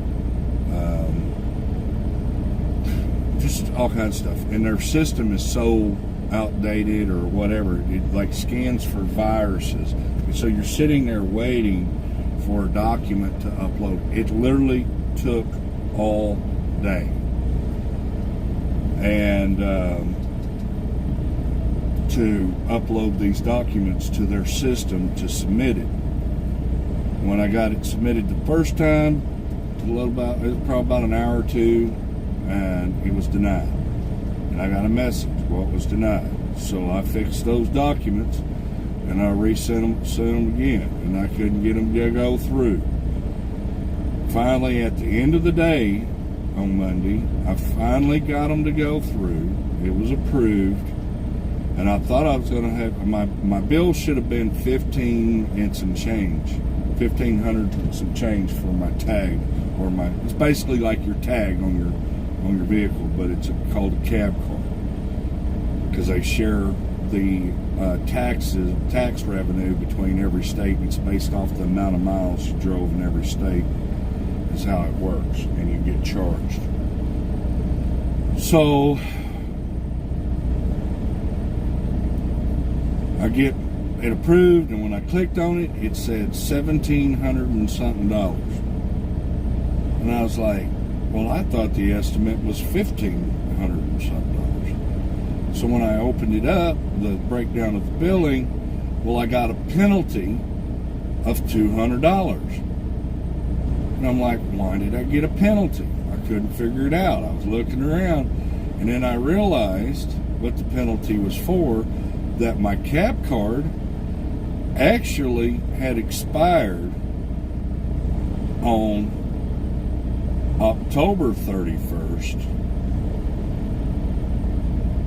So I've been lucky for enforcement doesn't start till January 1st of 23. So I think you have like a little 90-day grace period, but I literally got penalized $200 because I didn't catch that in time, get it submitted in time.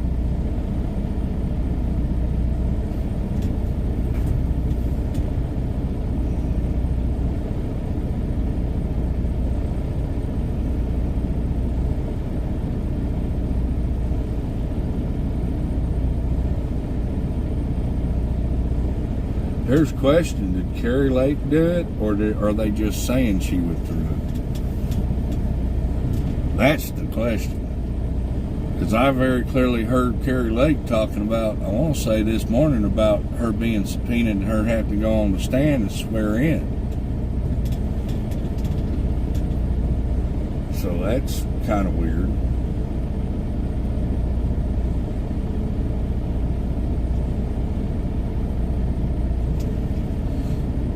But, yeah. So I was I basically was kind of running outlaw there for about 2 months. Didn't realize it. Because like I said, I thought that it expired on December 31st at the end of the year. But it is what it is.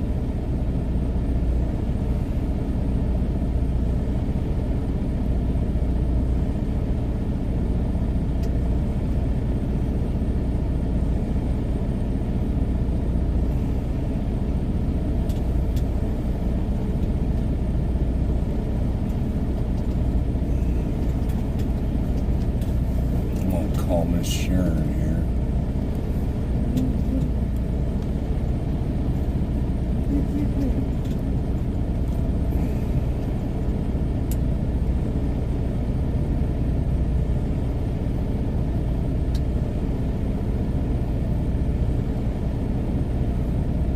Not much. You gonna be around here till about Saturday? Oh. Well, y'all still got a key to the gate, right? Well, I know the temperature. Well, here's what's going on. Me and Carrie, we got to run down to Orlea, Texas for a load. We're going to try to get a load out of there tomorrow. I got to deliver tomorrow, okay? But Ashley and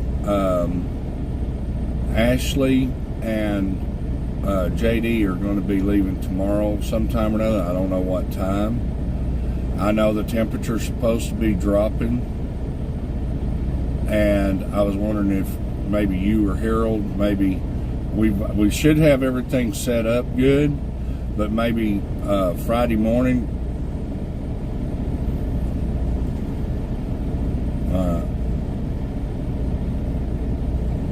Hey Harold, how's it going?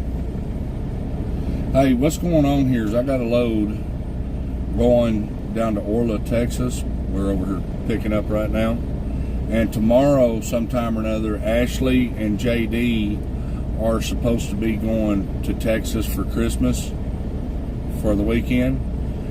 Now, I think tomorrow the temperature's supposed to be dropping down below freezing or whatever, and I didn't know maybe Friday morning. I sent her a picture. Like, if you go over there and you see water spraying everywhere, everything, we got the cabinets open, shouldn't have to go inside, but if you see water on the ground coming out from underneath one of those trailers, the well house, in the well house, it's not locked, just go in there and you look to the left, and there's that big blue line coming up there, and there's a handle there, and I sent her a picture of it. Just turn that handle off. So I'm going to try to, probably Friday morning, I think. You have to get the key. I think you might have to get the key from Sharon. Okay, yeah, and I'm going to try to get home probably Friday evening or Saturday morning. So we're going to try to get back, but I just letting you know, that way if water's freaking going nuts out there, we can turn it off. All right, I appreciate you, boss. All right, bye.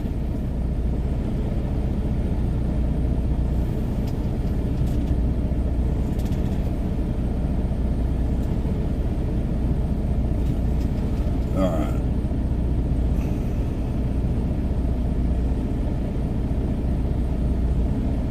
Oh, we're we're sitting here waiting to get loaded. Go over to Orla, Texas.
Literally going out in the middle of the, well, there's not much out there where we're going. It's just another oil field pad.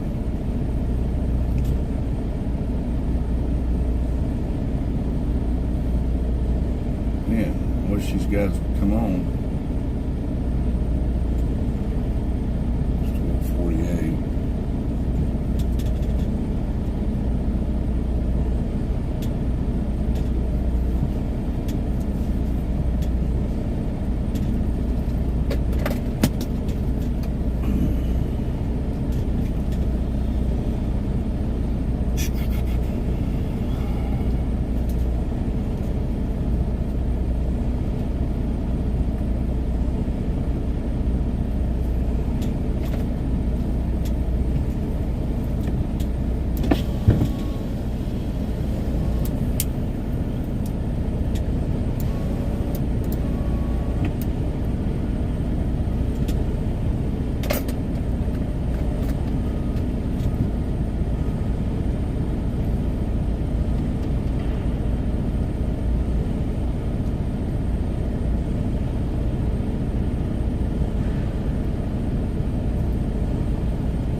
Speak of the devil.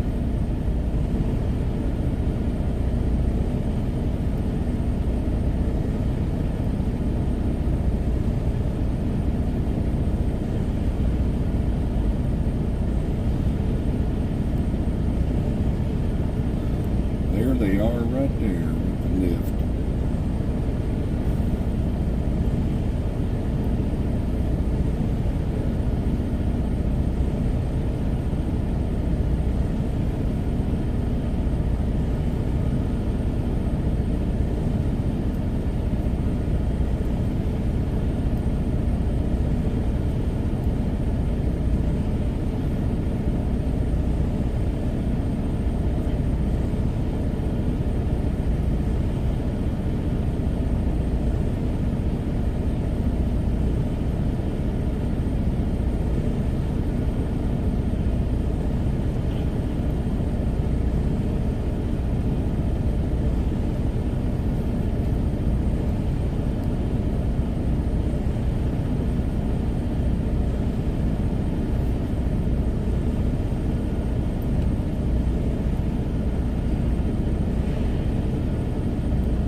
7.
here pulled up here.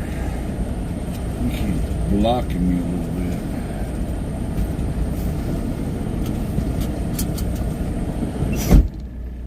Hopefully I can squeeze by him.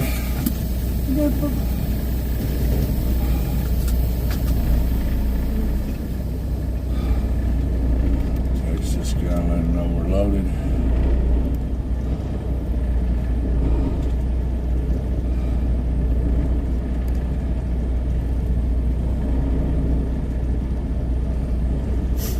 What?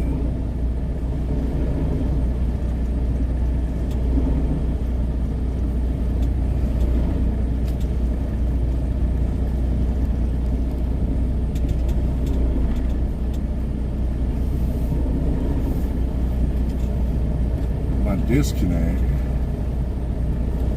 What?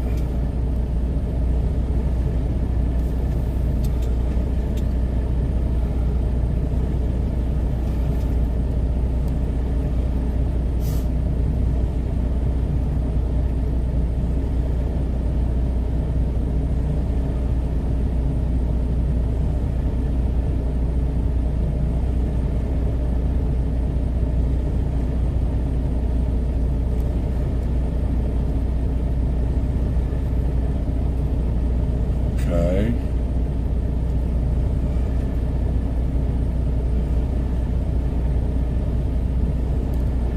Which one?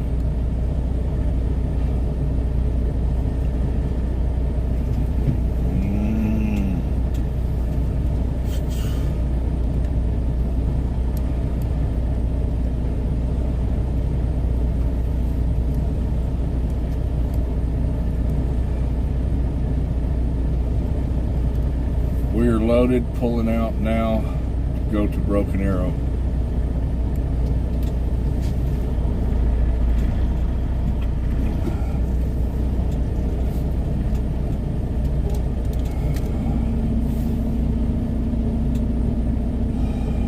This guy's gotta get out of my road. Sit up here.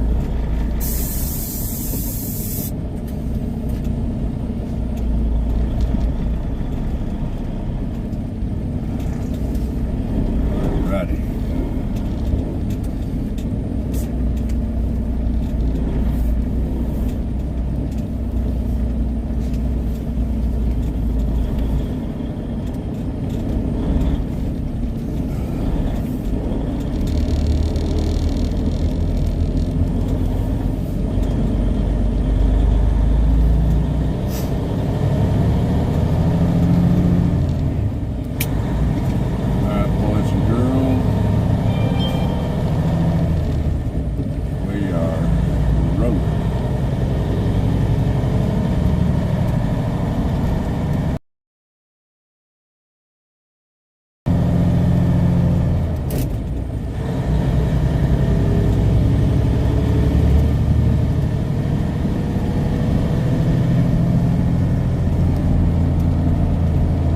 Choo-choo! There's a choo-choo train.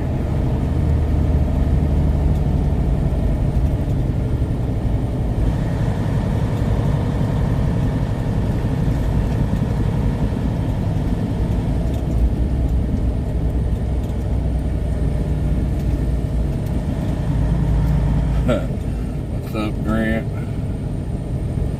Super salty again. Yep, next to the next place to go load.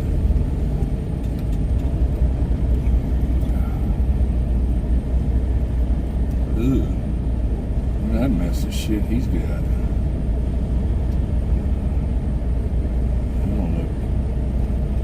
Don't even look like they banded that stuff, did they? Hopefully they did. Yeah, maybe. A lot of times they put shit like that loose, like that, all weird stuff on the left.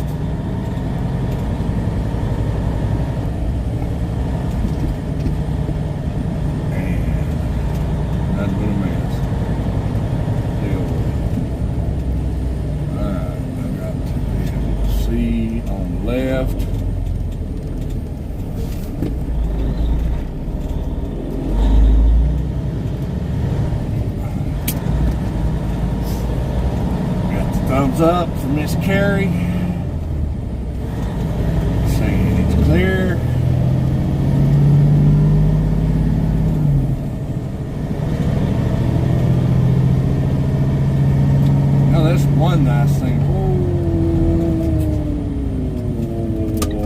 past that and turn up.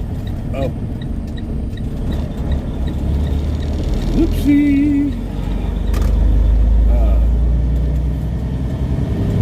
That's one thing nice about having a passenger is the standpoint that you got an extra set of eyes when you're coming out the angle, so you can see, give me the thumbs up.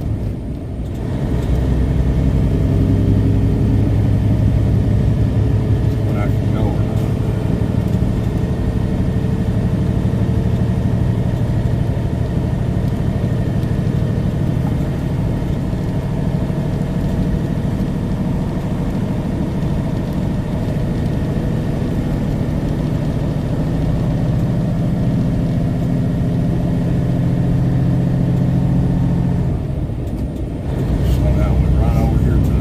Location.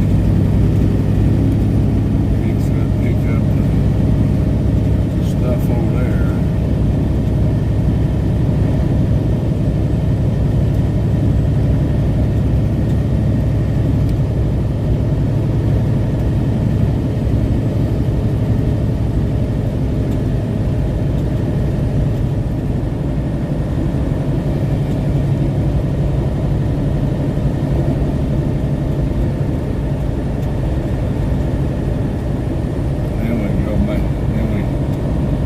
Money making starts.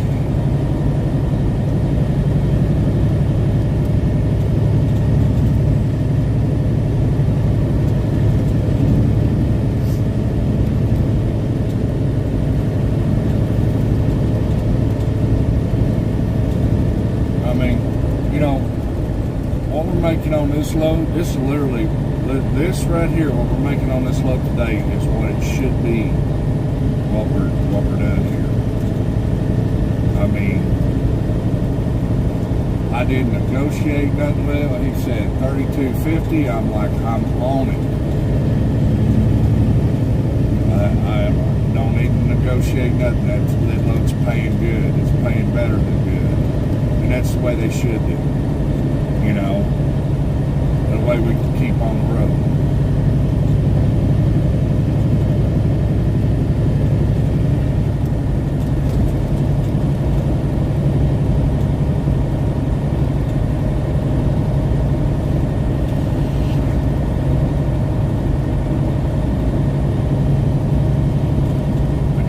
Said everybody, we did get our cab card taken care of.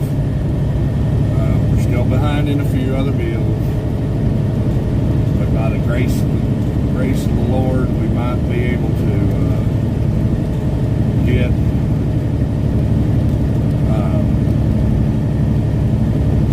to that point of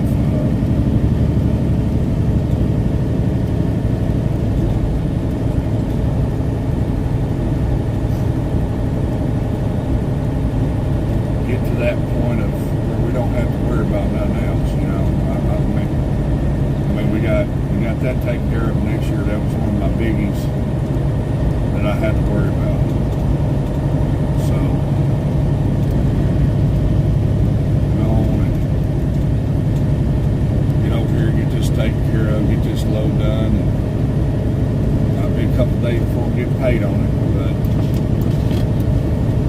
truthfully, no, I'm really thanking the Father right now for getting this load yesterday. I almost missed it because everything going down there over there, Verizon. Like I told him, I said,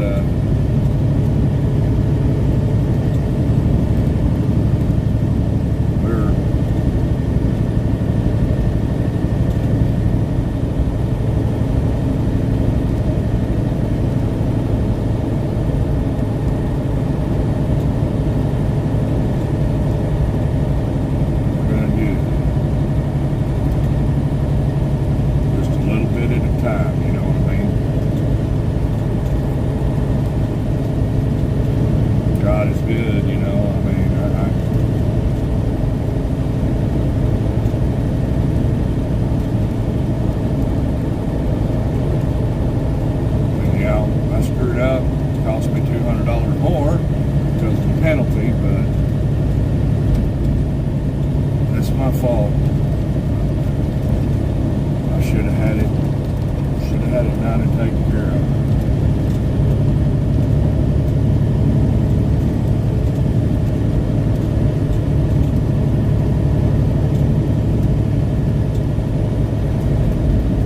Probably need to set me up some kind of a deal. Because, you know, with driving and running and everything else, trying to keep track of these little things like that, I mean, that ain't a little thing, it's a big damn thing. Lucky I didn't get pulled over. Possibly could have got I don't know, I probably could have got a warning for it. Because it wasn't enforceable, I don't think, until January 1st. At least that's the way I read it.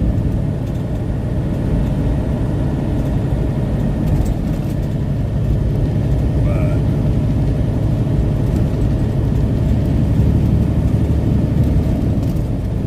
I was a little messed up.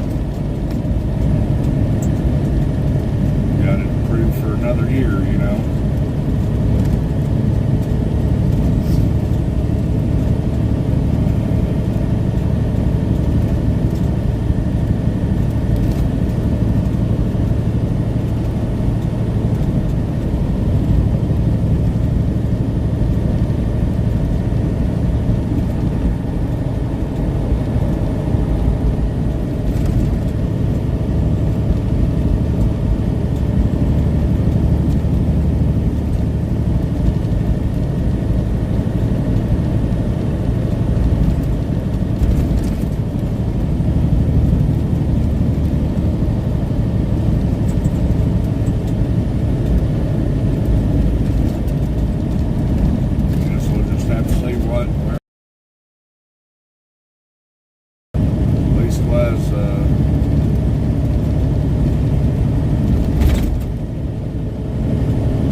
Like I said, I'm really hoping that after the first year, you know, coming down to the end of the year, everybody's trying to close out their stuff at the end of the year. And a lot of times, you know, we can get a little slow. I've never seen it this slow. But maybe everything will pop off right here.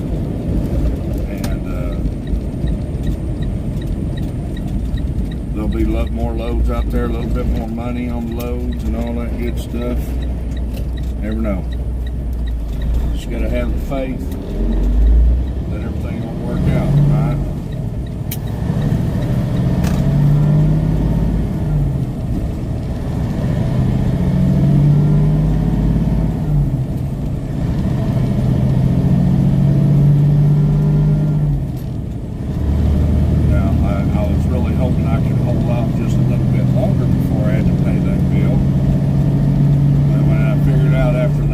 Paperwork and everything, and I got, you know, where I could get over there and pay for it, that I was already expired.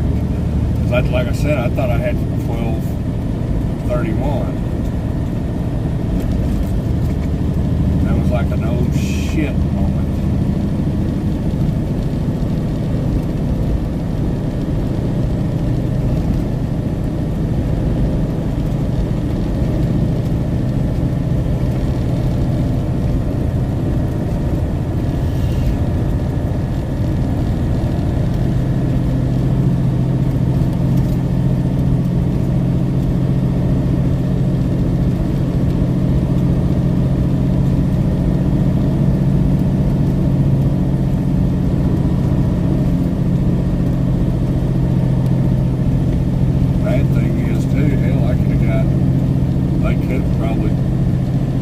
Possibly denied it. Like I said, I think we have that 90-day grace period there to get it taken care of.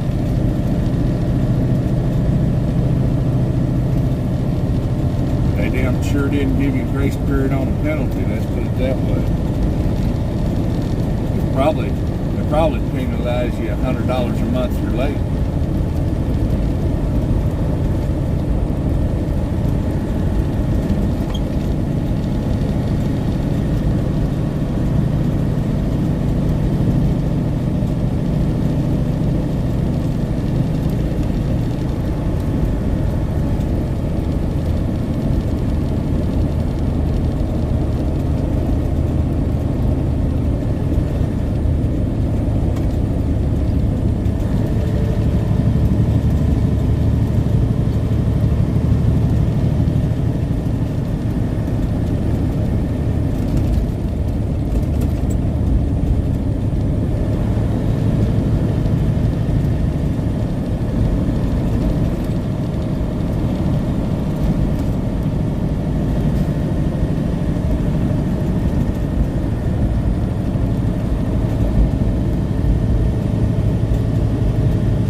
Uh-oh.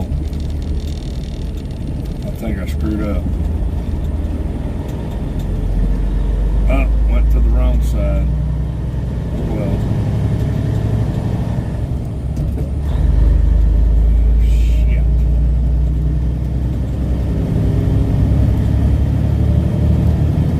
Maybe it scanned me, I don't know. I hope so. I'll figure it out.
load is coming in, supposed to be coming in tonight, I think, tonight or tomorrow night, and we may not, we're probably not going to be back by the time it hits, and hopefully we don't wind up getting stranded. I don't know what it's going to do on the other side of the country over here yet. I mean, on a lot further south, you know.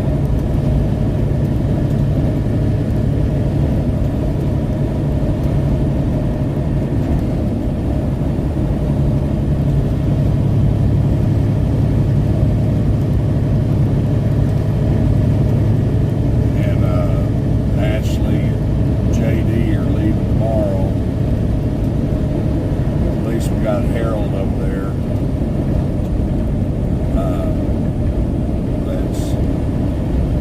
Said he go check things out Friday morning, make sure nothing's busted. He can turn off the water if it did.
Dipped all the way down and went all the way down to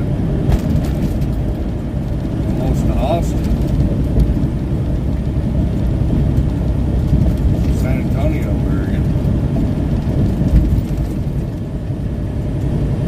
So we'll just see what happens. I really didn't look to see how far deep down it was going.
Deep south, I mean back to the west, how deep south is it going, you know?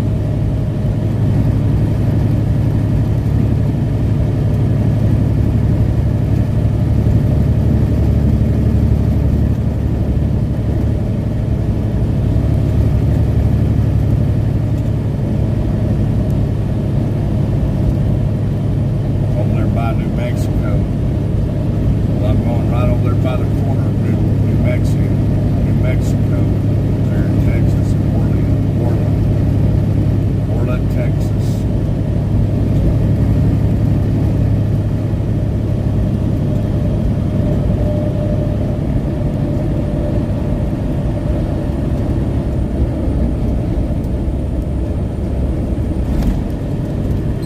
And this guy can't make up his mind. He's gonna fail.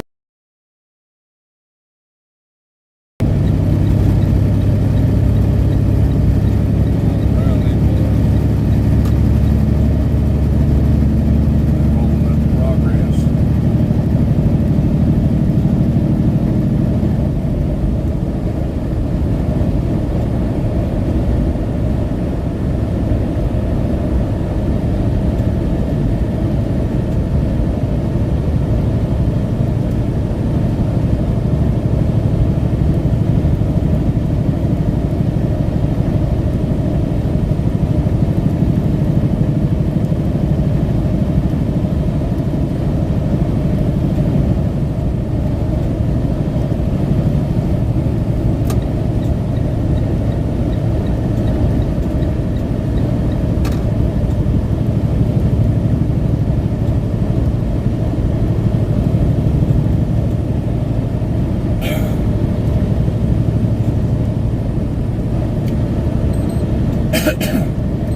black smoke. You ought to see this monster buck we got on camera over at my place. He walked out there, I think, yesterday. JD sent me the images of it. He is huge.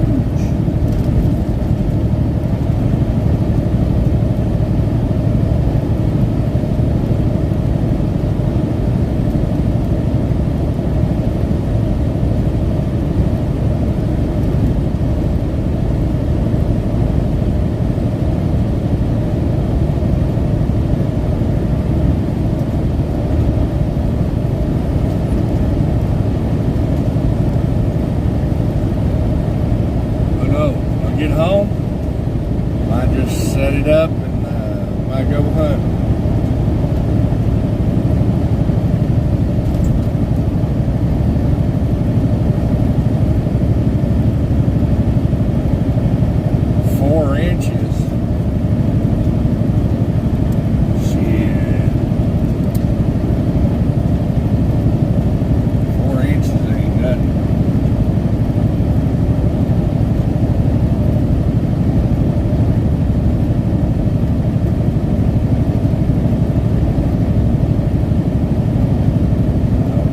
Talking 6 and 8, getting up around that area, that's when we start getting worried.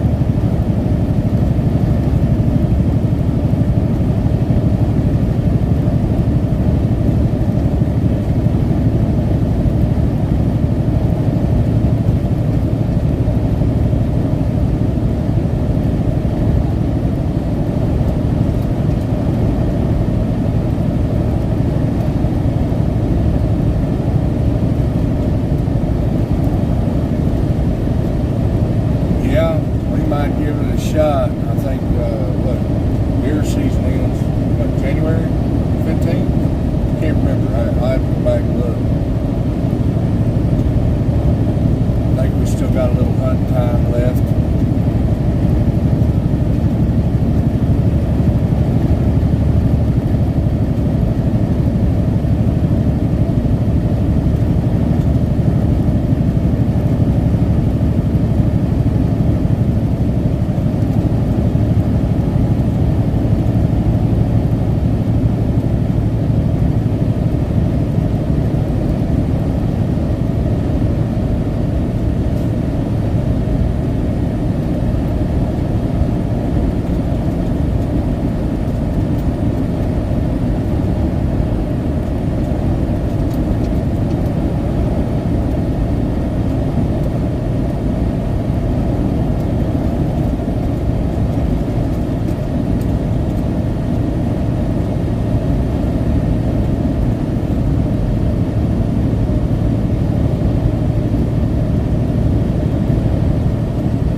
Quite honestly, drivers everywhere suck when it comes down to getting a little freaking ice on the road.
thanks, Aaron. We appreciate you. Have a Merry Christmas too, and a Happy New Year.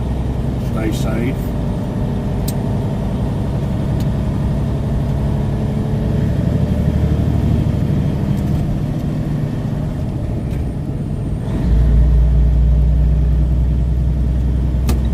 Alright, we gotta get over here so we can make a left.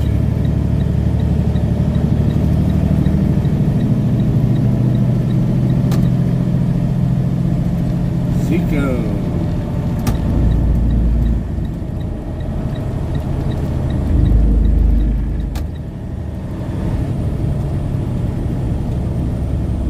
Zico is where we're going.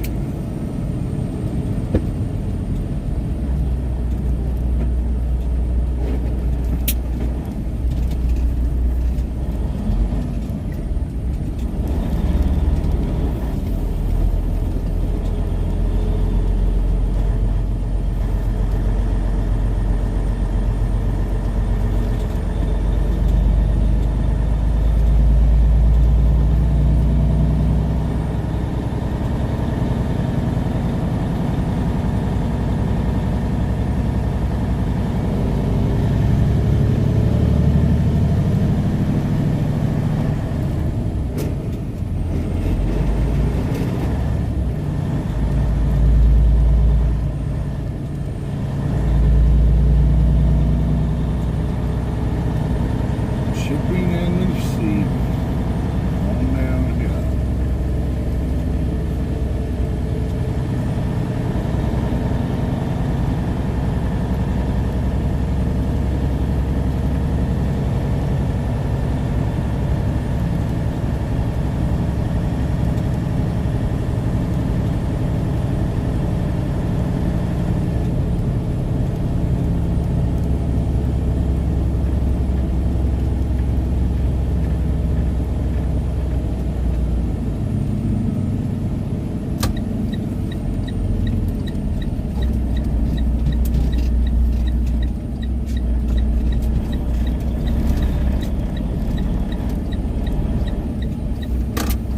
Shipping way over there.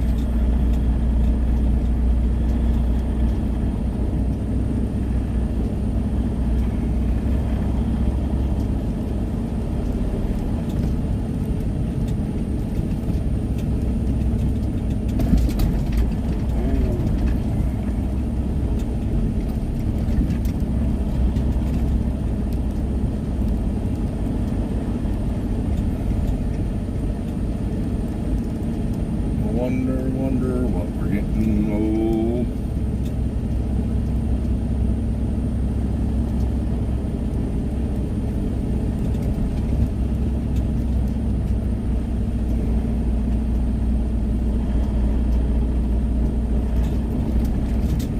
all right, give me a yellow and my hard hat.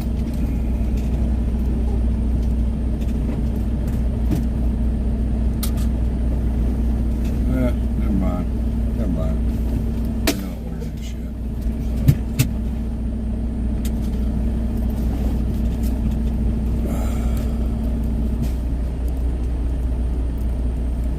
Alright.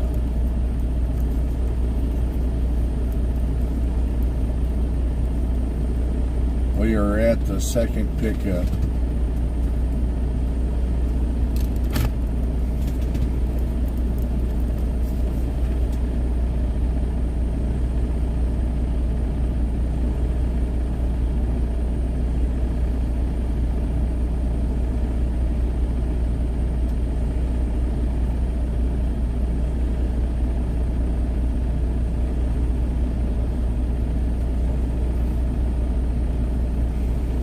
There's the route over again. I'm gonna put it right up there somewhere, or over here somewhere. I'll put it up there. Maybe up here, shit, I don't know.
Okie dokie.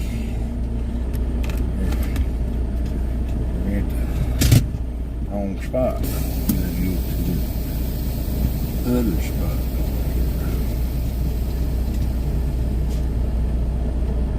Alright.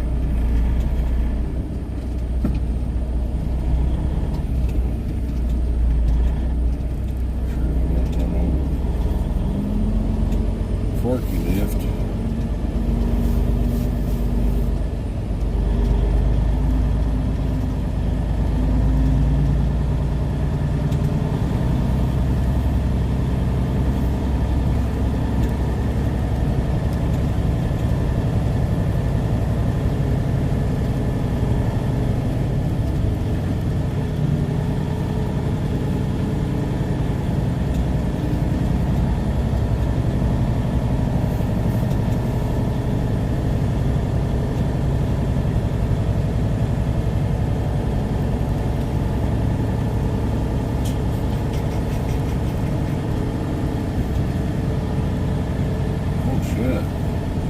Caution, hazardous radiation. What? I hope I ain't getting some radioactive shit.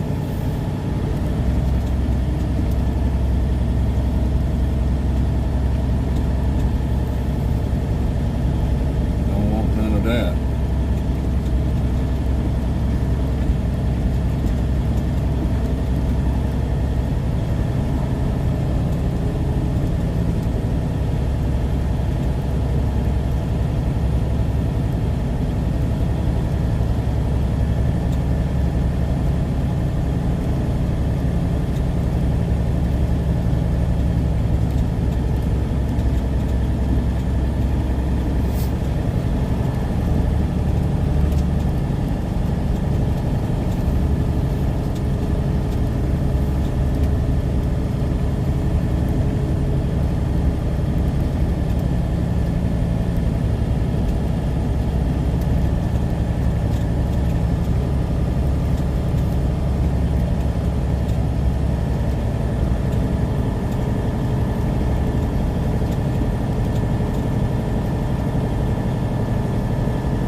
Way back up there.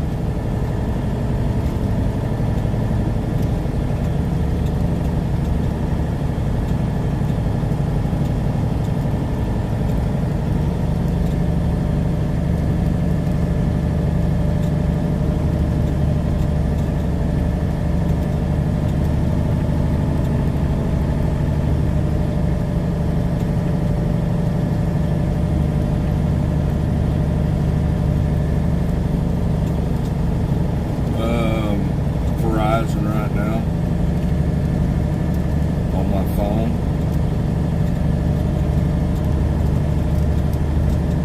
When it works.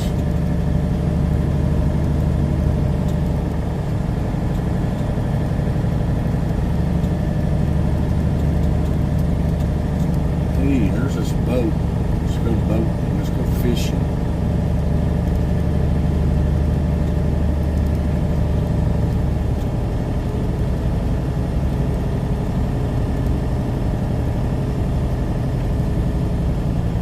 What the hell we're getting over here? I bet it's what's on that skid over there that's wrapped up. Maybe.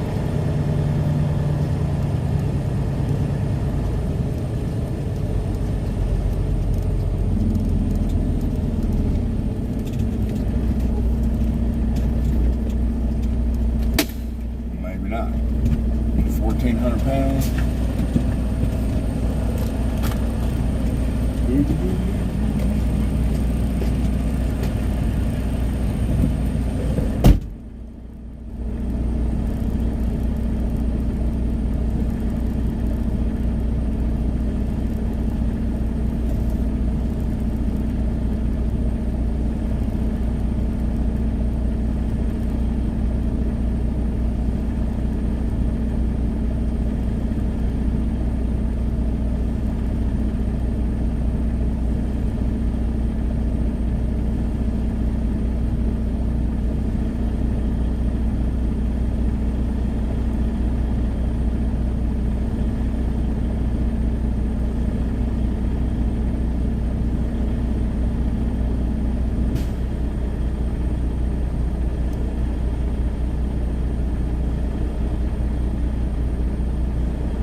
comes down to it, you can have the direct.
Okay.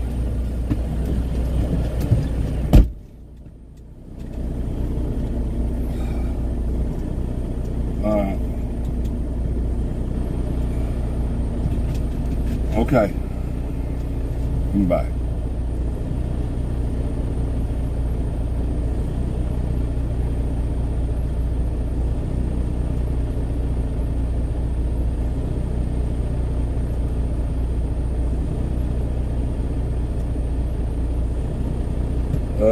We are flatbed.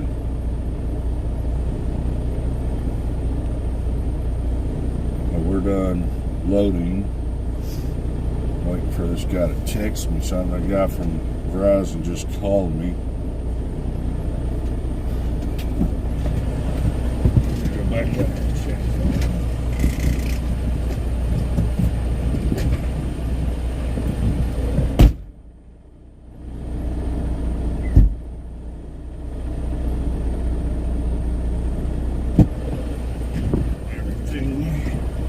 Everything is put away. So, alright, let's go. Okemah, Oklahoma.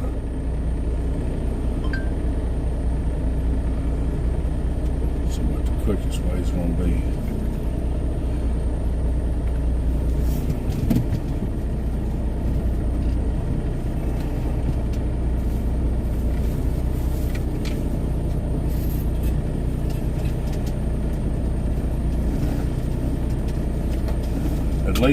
At least we're using it for that right now. Right. Okay, I think he just sent me that text. Hold on a minute.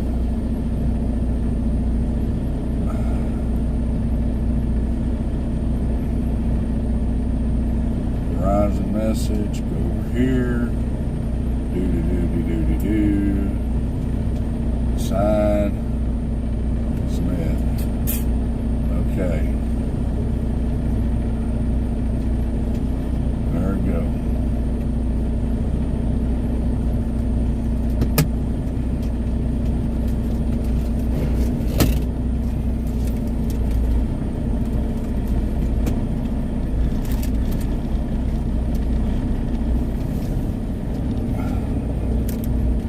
Guys, put up.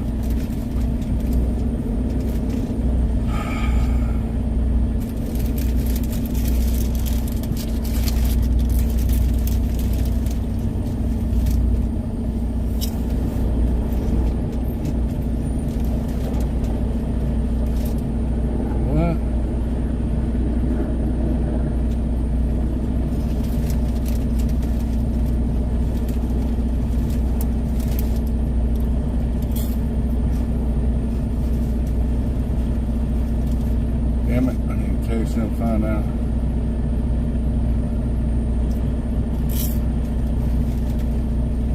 Okay, I got one link and I signed, and then I got another link. What's it about?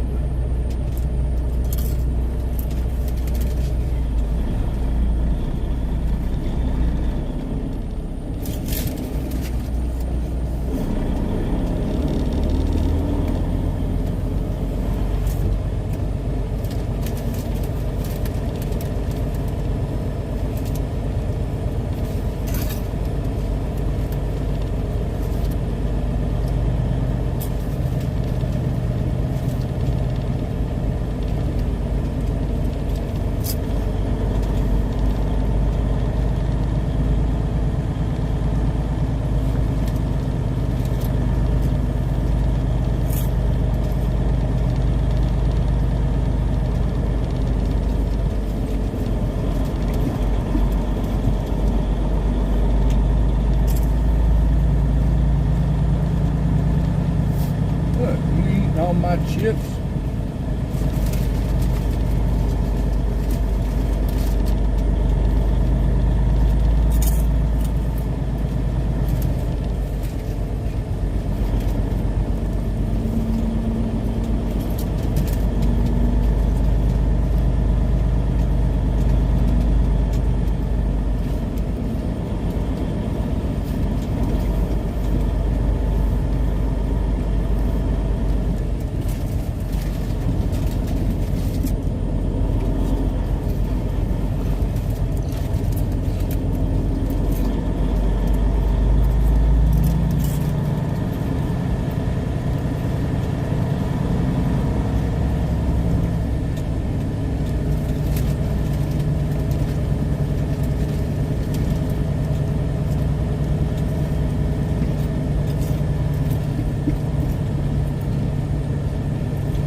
broker.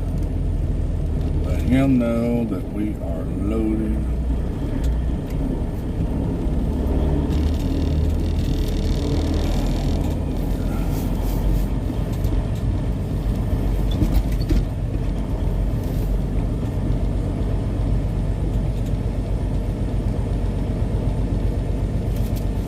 We are loaded in Broken Arrow and heading towards Orlando. No, I said Orlando.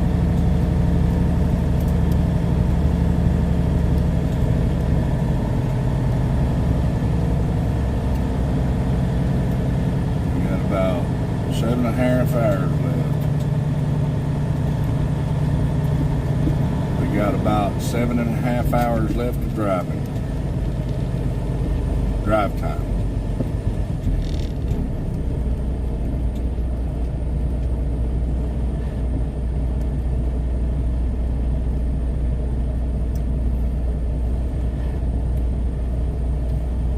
For the day.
51, because all this damn thing gonna do is take you straight over the freaking turnpike.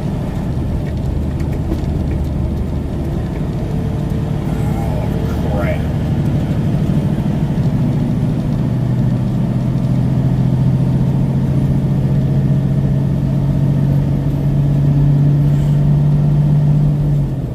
Damn it.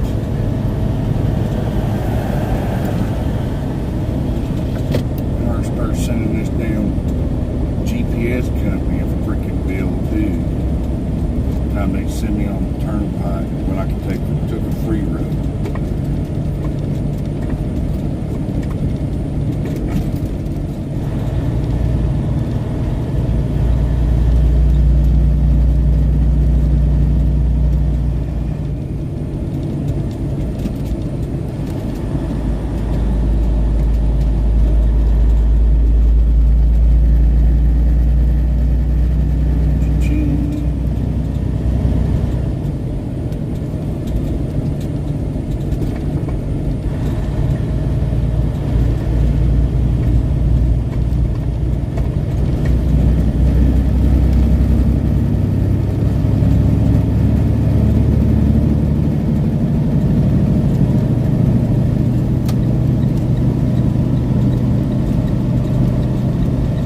hearing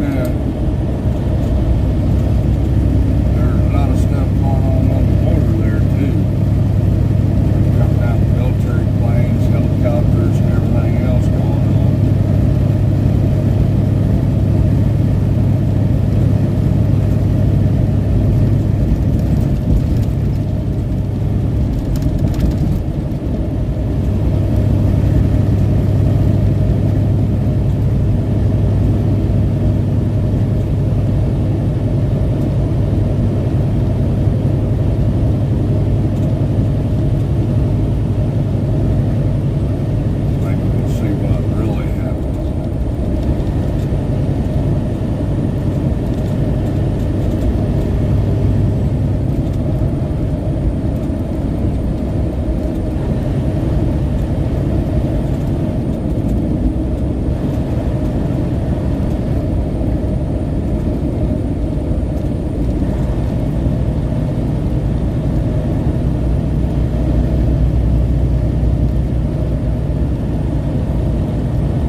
by Texas State Troopers.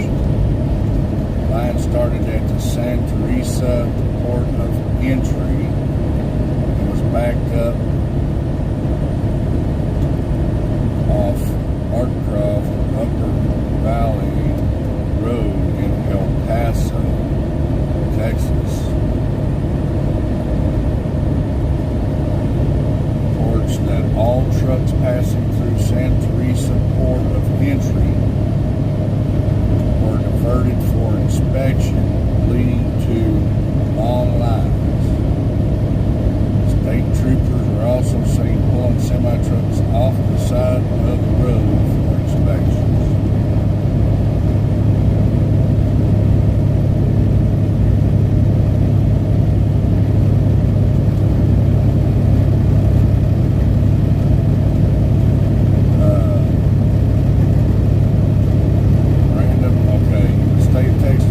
Safety announced that state troopers will begin frequent and random inspections in effort to better deter human trafficking and drug smuggling. Last week, the DPS has not confirmed whether the line was due to these enhanced inspections.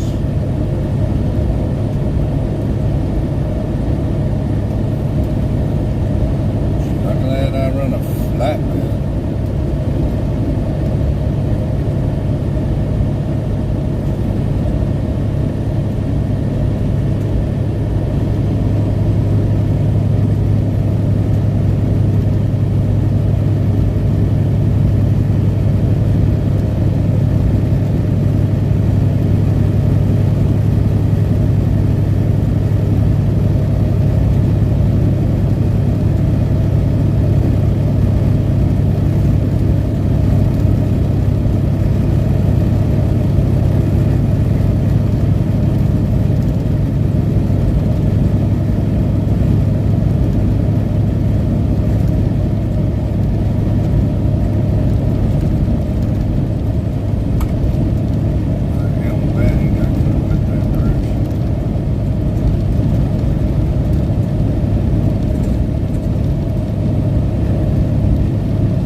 What?